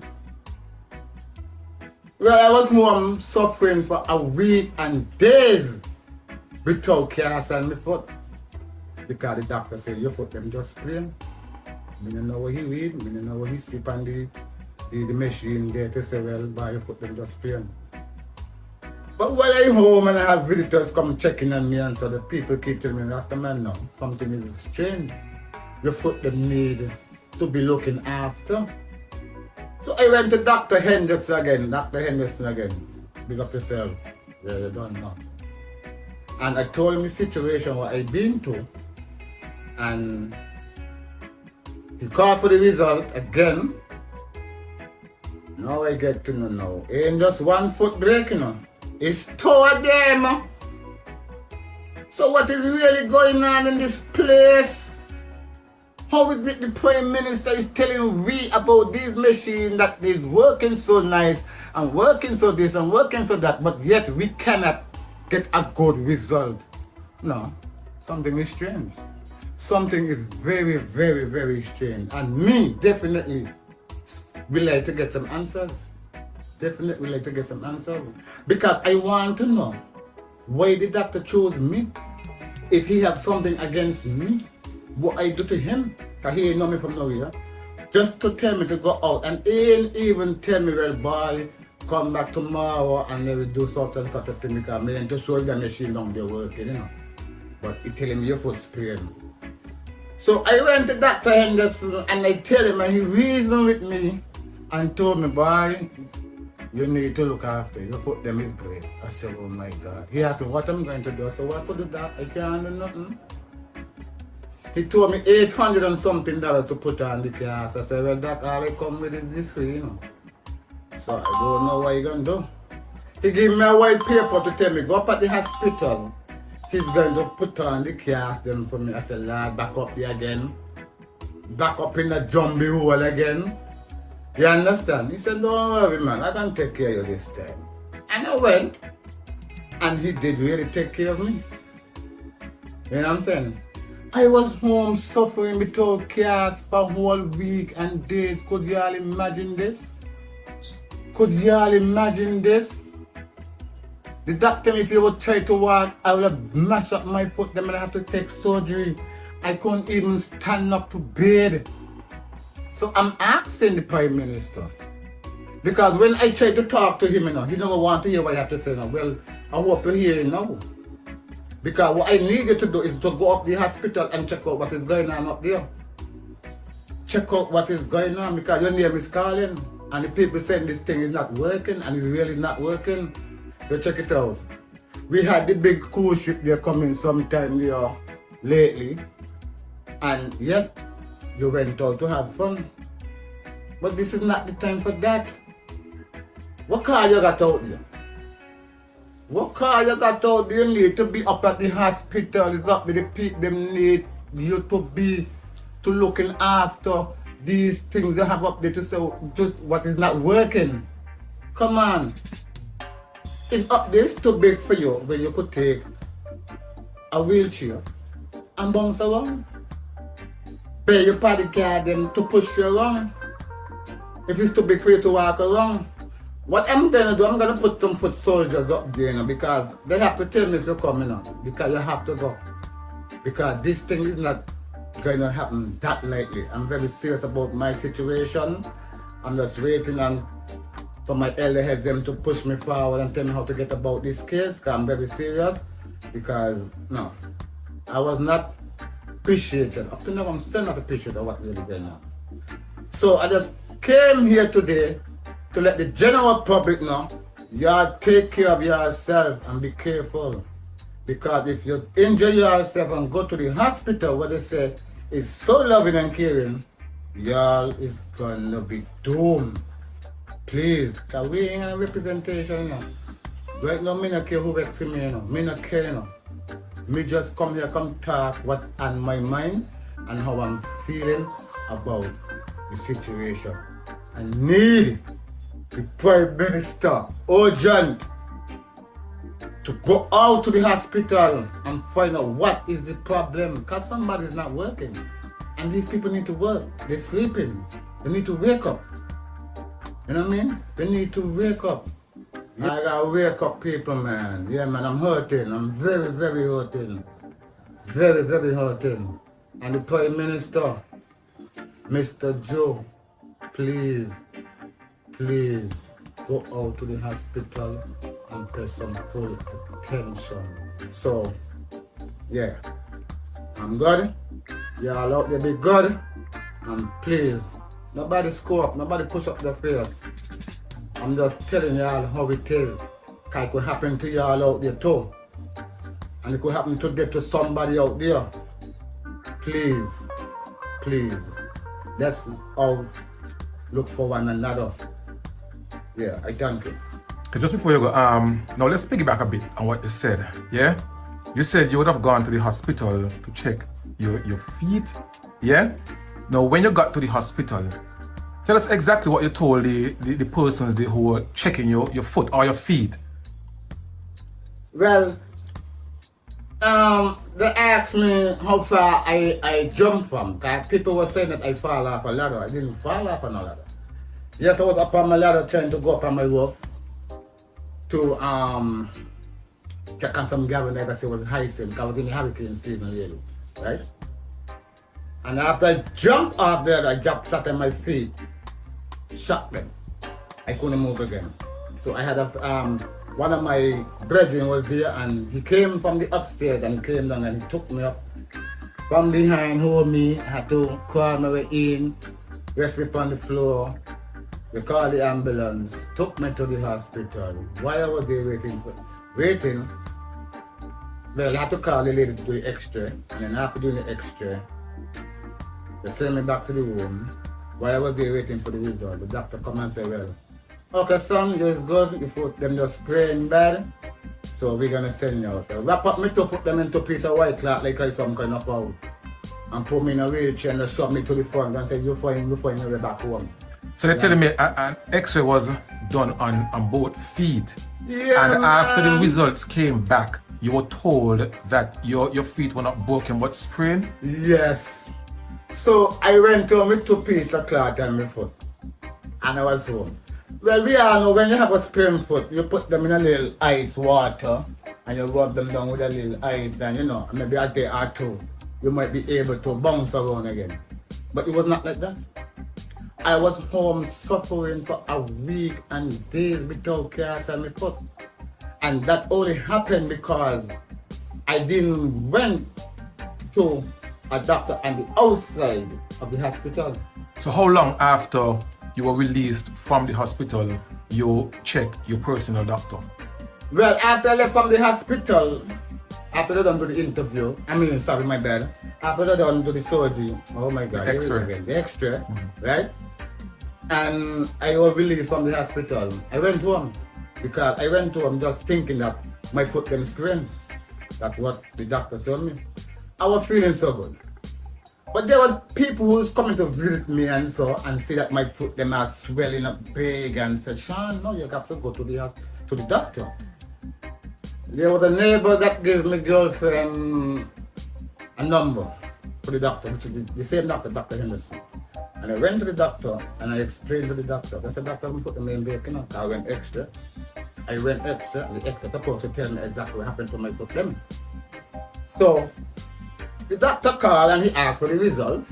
Yes, and I was there.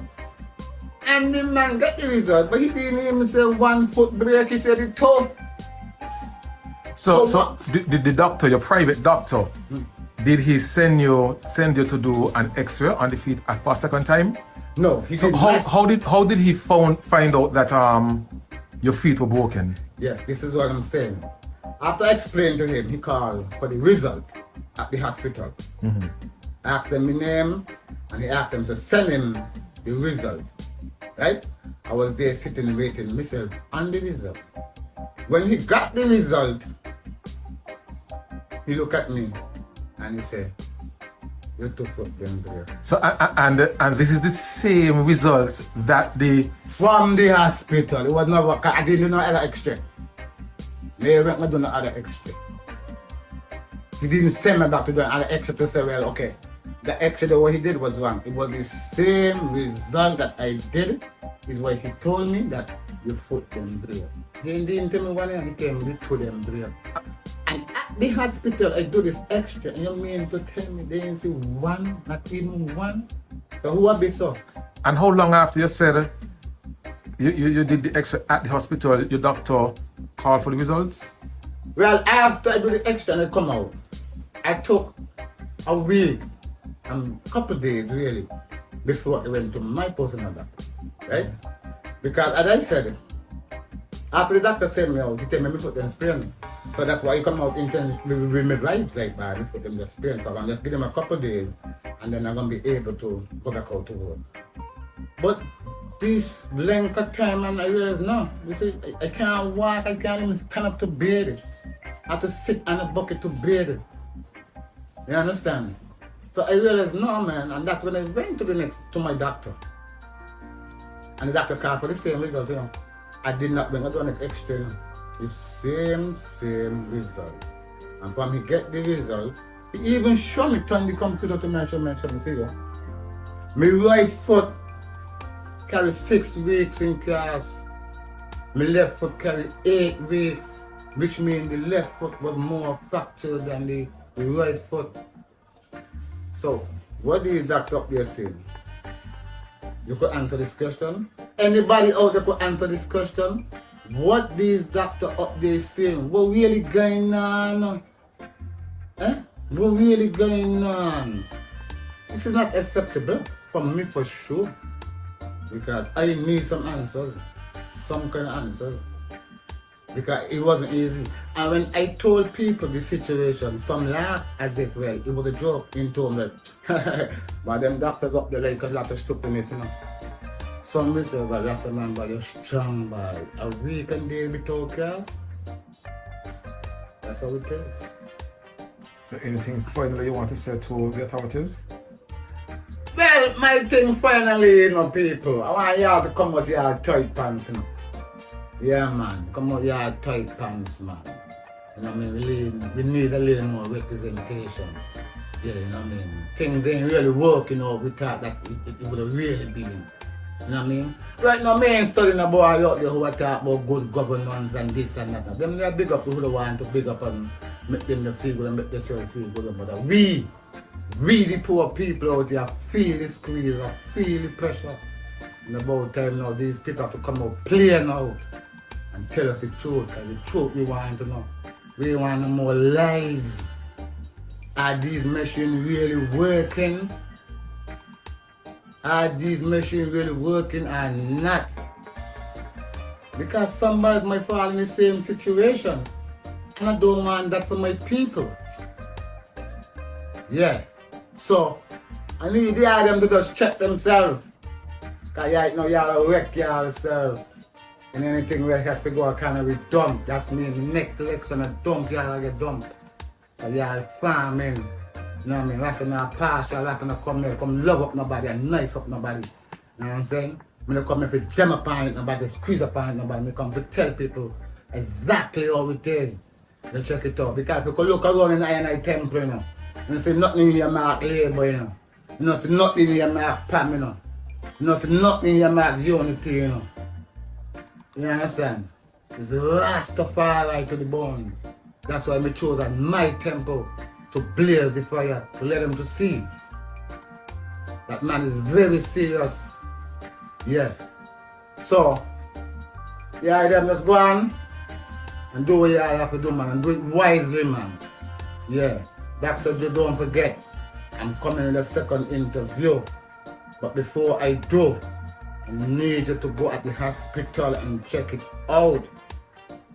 Because I ain't really done yet, you know. I ain't done yet. I ain't even tell you all the real thing yet. I'm just waking them up to see what really got done plan to do for the people of our country. I thank you one more time. See you later. Yes, that's an interview done by the man Model Cop there with a gentleman who claimed to be injured and visited the JNF and in his view was given wrong diagnosis. But we keep referring to a doctor at the JNF. I know that there should be radiologists that read these x-rays. I do not know if there is any radiologist currently at the JNF that would read the results of an x-ray right away or whatever the case may be. So I would not comment on that matter, but what I would say is that I think a full investigation is needed as a result of these reports that are coming out of the healthcare system there in the Federation. Now, I know in speaking with the Prime Minister is very conscious and serious about quality assurance at the health facilities and St. Kitts and more so at the JNF. I know he's serious about that, and I'm pretty sure he will be taking this matter whenever, if he have not come to his attention as yet, I will bring it to his attention, and a serious investigation need to be done in this matter. As I said previously, I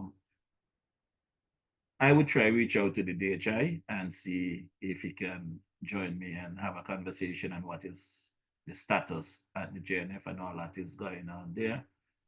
These things are already in the media. You cannot run away from them. You have to deal with them head on. You understand? So at the end of the day, we cannot continue to make excuses or blame the former administration.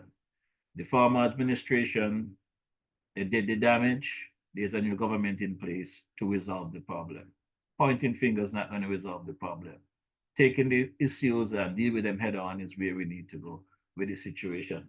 Another matter that was brought to my attention, which I have a serious issue with, you know, because I can recall some years ago, my son came to St. Kitts and he said to me, Daddy, you know, either he had on camouflage pants or there was a camouflage pants in his suitcase and it was taken away from him. Now, someone sent me this clip, seemed like a custom officer burning clothes. They claim to be camouflage. And he's talking about if you want to wear these kind of clothes, join the army, join the police, whatever, which I think is nonsense, right? The lies on the books in St. Kitts, and they need to really deal with that law. Because I see Sugar Mask gone. Several people in town, linemen, dressed in camouflage, men and women. Nobody interrupt them, nobody strip them. I know of people that came into St. Kitts recently and their stuff was taken away at the airport. But if we go back to Juve morning, Sugar Mask 52, there was an actual troop with camouflage. And I know all of those people are not military personnel that are on those camouflage.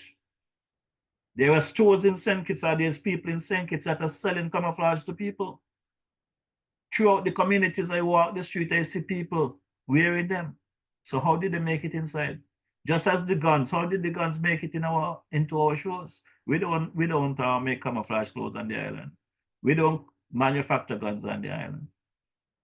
So something is going on in St. Kitts. The double standard We need to get away from that. We had that situation under the previous administration. And I would hope that we're not going down that road again. Right? So let me play this clip because it's disturbing to see. And anyone can see that this camouflage that they're taking away from people does not nowhere close to the military version of uniform. So I don't see what's the big deal. But if that's the law, I say to the people, respect the law. But I believe that the forces are focusing on the wrong thing because crime can be committed in any color clothes, black, blue, green, whatever they put on, don't have to be camouflage. So let's take a listen.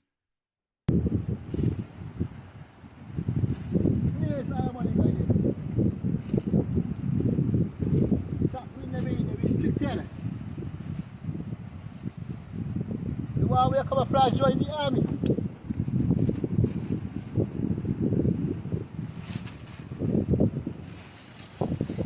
Like material,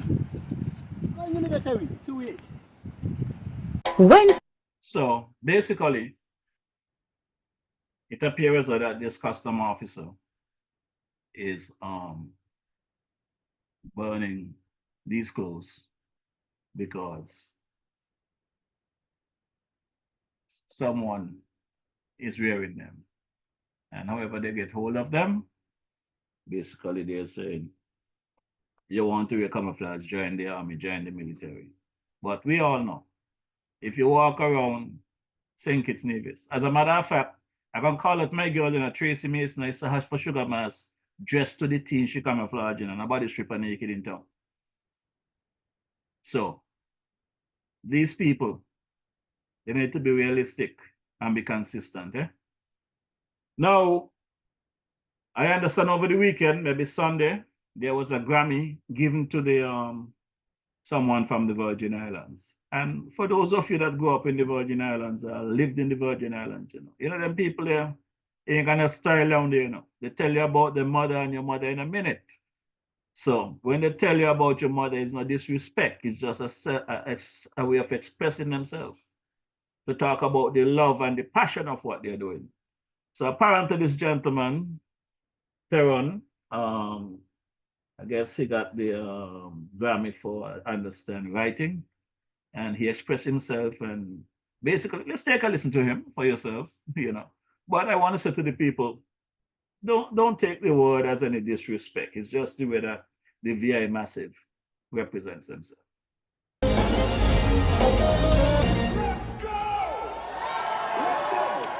My name is Tyron Thomas. This award is for my father. Let me tell you something. I lose my father about 3 years ago to cancer. My father told me when I was 9 years old, Tyron, you gonna win a Grammy. And here's the show. My father was never a liar. The greatest man I ever lived. My manager, Ray. My wife, Abed, I love you. My mother, my brother, all my friends, all my children. I don't wear them around my neck. I know I got 6 kids. And let me tell you something. I'm from a small island, 32 square miles. I moved to the States with $35 when I was 18. And I say, I gonna make it in music. I'm 41 years old, and guess what? Songwriter, girl, let we go!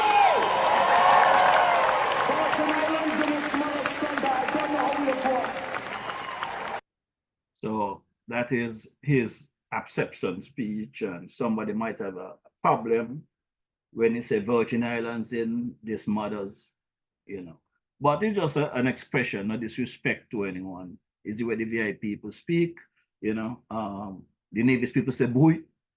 The Kittitian them got their thing, the Trini and the Tobago, and everybody got their thing. The Jamaicans have their cloth and the blouse and the skirt. No disrespect, just expression. So let's just not think. But I want my boy Carbo doing. I got a new version for Carbo, I wonder if Carbo hear this one as it. Let me drop this new version of the Carbo's Delights there over there in Fountain Village.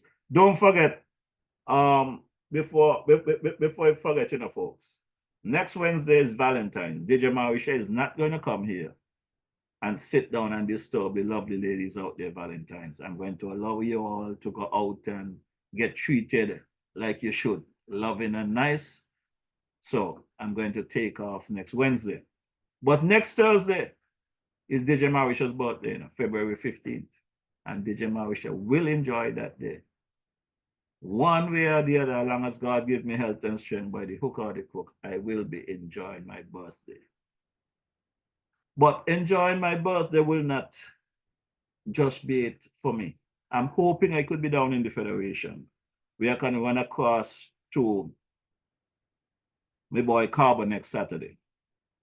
So Carbo, put something on the menu for me, my brother. Next Saturday, 17th of February. Gotta come across and get some fungi and fish for my birthday. And you know my goat water that I'll take with me, but I have to have my fungi and fish, brother Carbo. So all roads leads to Carbo next week, Saturday, the 17th of February. So take a listen to Carbo's new ad, new version, new style.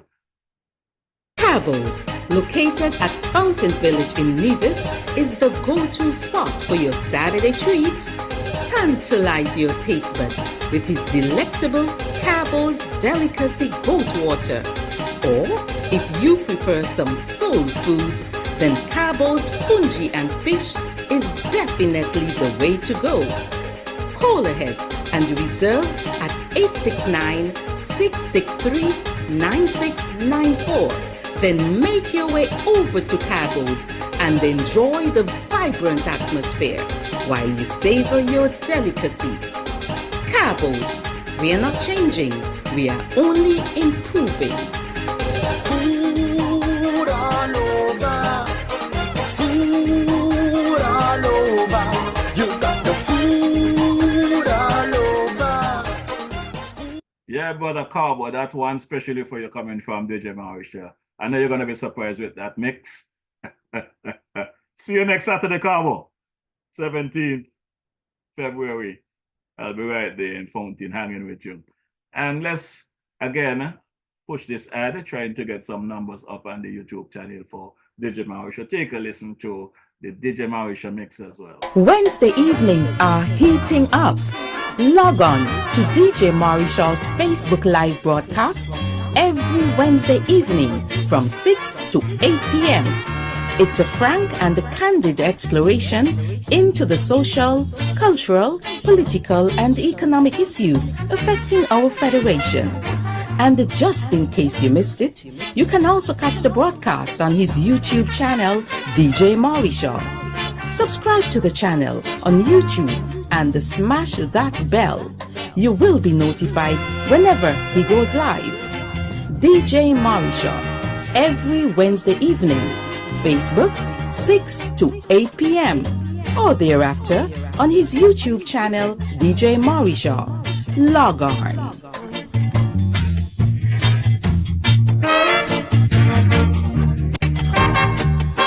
Yes, so that's the DJ Mauritius YouTube channel. Just log on there to YouTube, find the DJ Mauritius channel, and just subscribe and hit that bell. I want to say good evening to my boy there, Ivor, because Ivor, I got my eyes on the time tonight. I am focused. 15 minutes before the hour of 8. And guess what? I'm not doing no overtime tonight for you, my brother. Not tonight. So let me get into saying a quick good night to my brother there, Jean Paris, who will be celebrating birthday on Friday, the 9th of February. So Jean, I'm wishing you a happy birthday in advance and hope that you enjoy yourself, my brother. And just stay safe. My brother Samuel Mauritius, he will be celebrating birthday tomorrow as well. He's there in the Taba area in Sweet Sugar City, St. Kitts. So brother Sammy, hope all is well with you. If my grandmother was around, she'll be celebrating on the 20th, while DJ Mauritius celebrates on the 15th. And guess what? I am sharing birthday with several people, but more so, my sister there, Sister Valencia Morris in St. Thomas, Virgin Islands. Good evening, Valencia. How are you doing? How is my brother there called Morris? Sister Patsy Brown, the man Avon Brown, Ralph and the team, how are you doing? Sister Eto, how are you doing? Hope all is well with you. Well, the time is running down. My baby girl, I had a lovely evening out with my baby girl last evening. baby girl is getting real big, and man, that child surprised me every time. If I could only find a few politicians in the Federation as sensible, like my baby girl, I'll be all right. But my boy Ginger, they say, he can't be shocked about anything anymore. So let me take a quick listen to Ginger before he get out of here. I just love this track. Brother Ginger, good evening. How are you doing? The man Chubby Thaddeus Depot, the man Eustace Hendrickson, how are you doing? Sister Ione Mitchum, hope all is well with you. Naomi Ward, Sister Joseph Glassford, hope all is well with you. Rosita Pontin.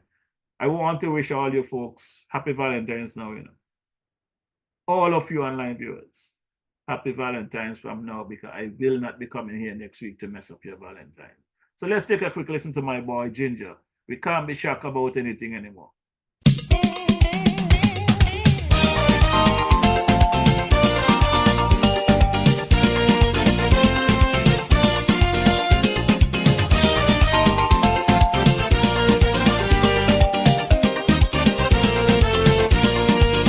This world is going to hell in a basket. Each day bring more trouble than before.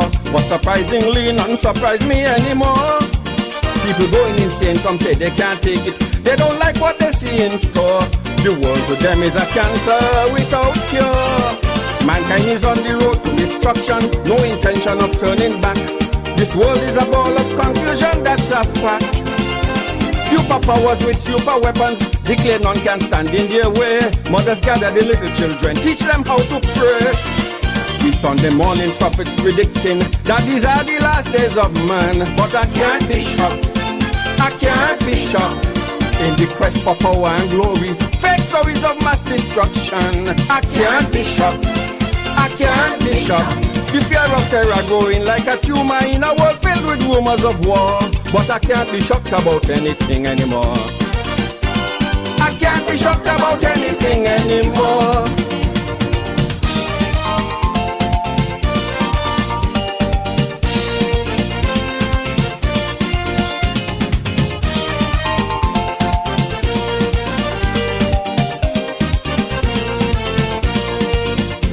I see leaders of many nations desperate, defiant and depraved, using power to devour and enslave. Yet still I hear them bawl liberation, freedom, democracy, independence. Lord, what hypocrisy. Instead of serving as the leader, some of them should be serving time. These vagabonds' only goal is war and crime. Lord, I come to the sad conclusion that all of them staring mad. Lucifer must be their mentor, why they so damn bad. Smart bombs in the hands of dumb leaders, destroying what they set out to save. Can't be shocked, I can't be shocked. The peacemakers are the aggressors, the situation is really grave. Can't be shocked, I can't be shocked. A little bit of Bush could took your bad feeling, but Bush had me feeling bitter and sore. But I can't be shocked about anything anymore. I can't be shocked about anything anymore.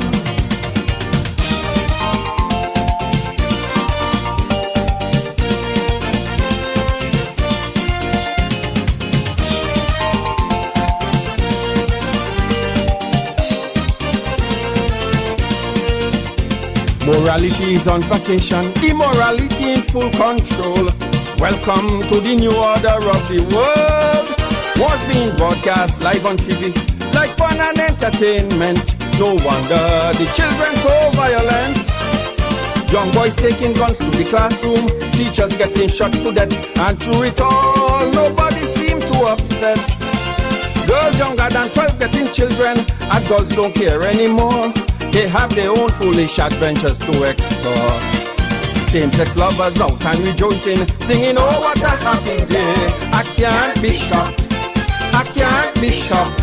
In modern Sodom and Gomorrah, they're feeling happy and gay. I can't be shocked, I can't be shocked. Man marrying man, woman wedding woman, the mockery of marriage have me, no.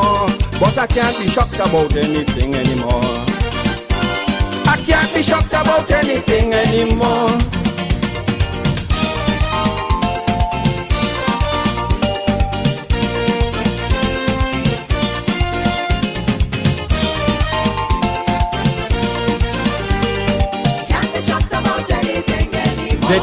that someday soon,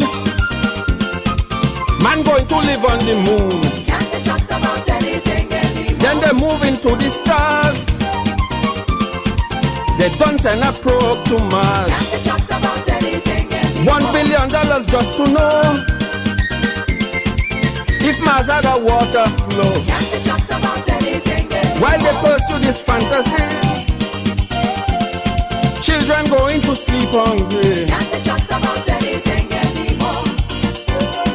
Can't be shocked about anything anymore. Can't be shocked about anything anymore. Can't be shocked about anything anymore.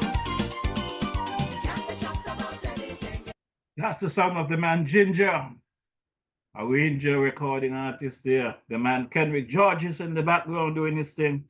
Well, folks, just a reminder of the funeral arrangements for Leroy David, one of your fellow Division, Monstration. Viewing will be this coming Friday, February 9th, 2024, 4 p.m. to 7 p.m. over there at the Crawford Memorial United Methodist Church. It's at 3757 White Plains Road, Bronx, New York, 10467. That's the viewing on Friday evening. Saturday morning, it will be a viewing as well from 8:30 to 9 a.m. Service follow at 9 a.m. and is right there at the Crawford Memorial United Methodist Church, 3757 White Plains Road, Bronx, New York, 10467. And that is right there between the area of 216 and 217th Street there on White Plains Road. You can't miss it. So you could take the number 2 train if you plan to take a train to Gun Hill or to 19th Street on White Plains Road. Either one of them will get you to that church. So I'll see you at the viewing on Friday evening. In the meantime and between time, my good folks, it's that time that we skip and run out of here. So I'm going to drop the unofficial national anthem for you that we could start out of here in time. Okay, Brother Ivor? How about my boy, Austin Williams? How you doing? How about the man, Cutie, Etty, Sister Laura Williams? Hope all is well with you guys in the Federation. And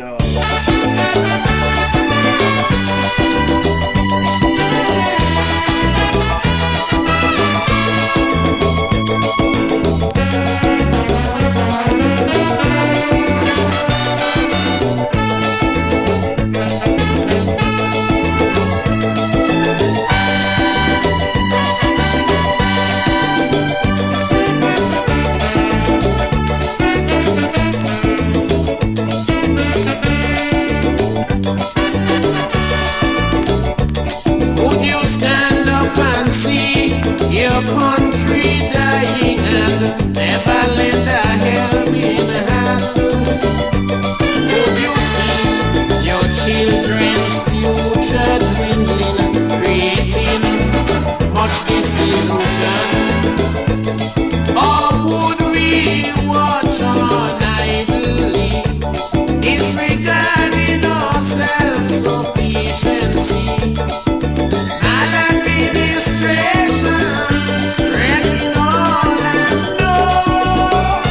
I said no, not at all. Citizens, let's unite and stand up for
blessings, peace. All my country in this harmony, separated politically. Hatred for a brother cannot love each other. No, I say no, not at all. Citizens, let's unite and stand up for rights, all our lives and our lives. Let us reintegrate and correct our mistakes. Reunification, building a brand new nation. We'll move on together hand in hand. So arise, citizens, arise. The country is yours, all yours, still yours.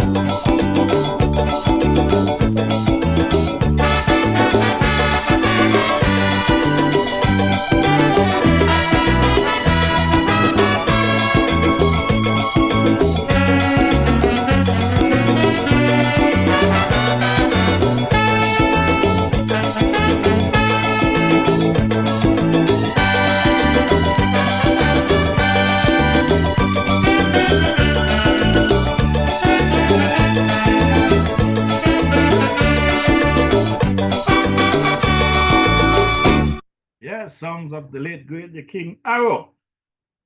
I want to say a special good evening to my godmother there, Sister Joyce Bedford, wishing you advance Valentine's. I hope Brother Bedford have big plans for you. Hail him up for me there when you get a chance. Also want to big up my boy there, Jeff Pemberton. How you doing, my brother? The man Mikey Slack, Moffett Slack, how you guys doing? Don't forget to support those guys there, Nevis, Moffett Slack, Mikey Slack. They're businesses that support the community. Also, Sister Loretta there at the Cultural Bar over there in the Jessups area, right under the mango tree, right there. You'll find me next Saturday, checking my girl Loretta. I want to say good evening to my girl, the Pearl Francis. How you doing?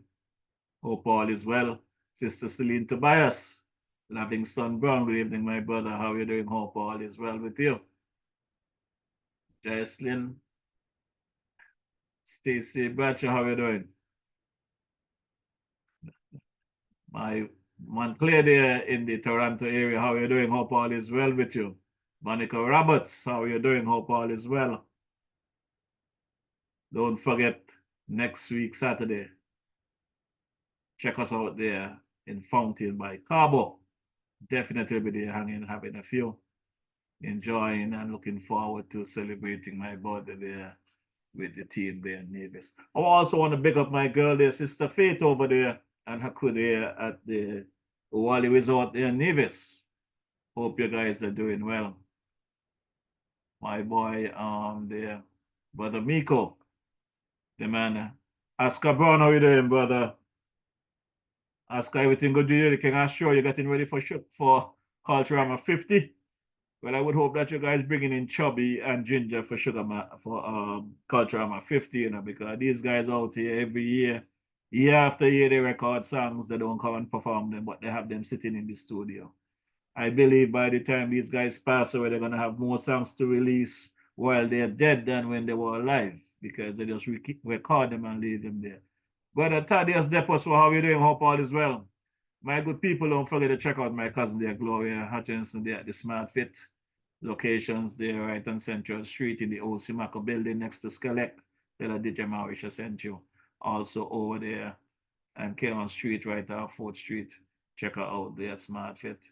The man there, Brother Michael Clark at the Jamrock Restaurant and Frigate Bay, just tell him DJ Marisha sent you. Brother Marshall up the hill there, Marshall's Restaurant as well. Good place to dine for your Valentine's. You got Marshall's, you have Jamrock, check them out. You know. Also, don't forget to check out my partner Ras there in Back Street, the Backway Bar there, down there in Parsons. Check in for your go-to-water, Bullfoot, and cook up on a Friday and Saturday. You are Body Slam there in Newton Ground as well. you check in for your bullfoot and chicken wings and cook up and stuff there. My water people there in the Newton Young area there, Island Purified Water, the man Brother Powell Scatter. Thanks for your usual support in keeping DJ Mauritia hydrated when he's in the Federation. I wish you and your family well and your business folks there a very lovely evening. Folks, as you look around, February is almost out of here. It's the best month of the year. Anyone born in February, they got a good heart. But they get knocked about from people that take advantage of them. But we try our best to be good.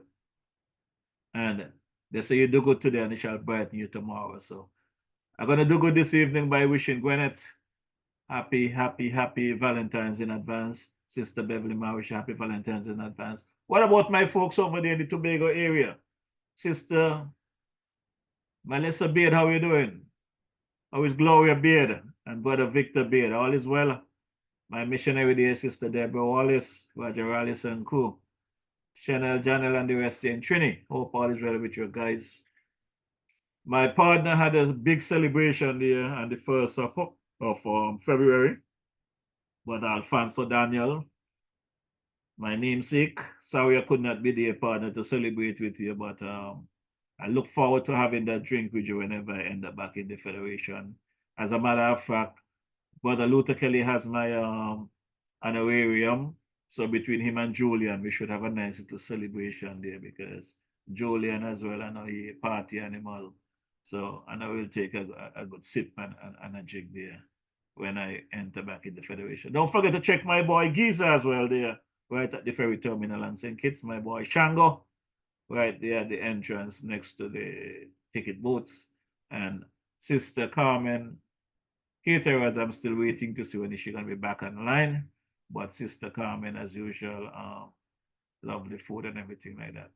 So until such time, my people, I'm going to put on my skates and get out of here until next time. As a matter of fact, as I said, next week, Wednesday is Valentine's Day, no, so I won't be here.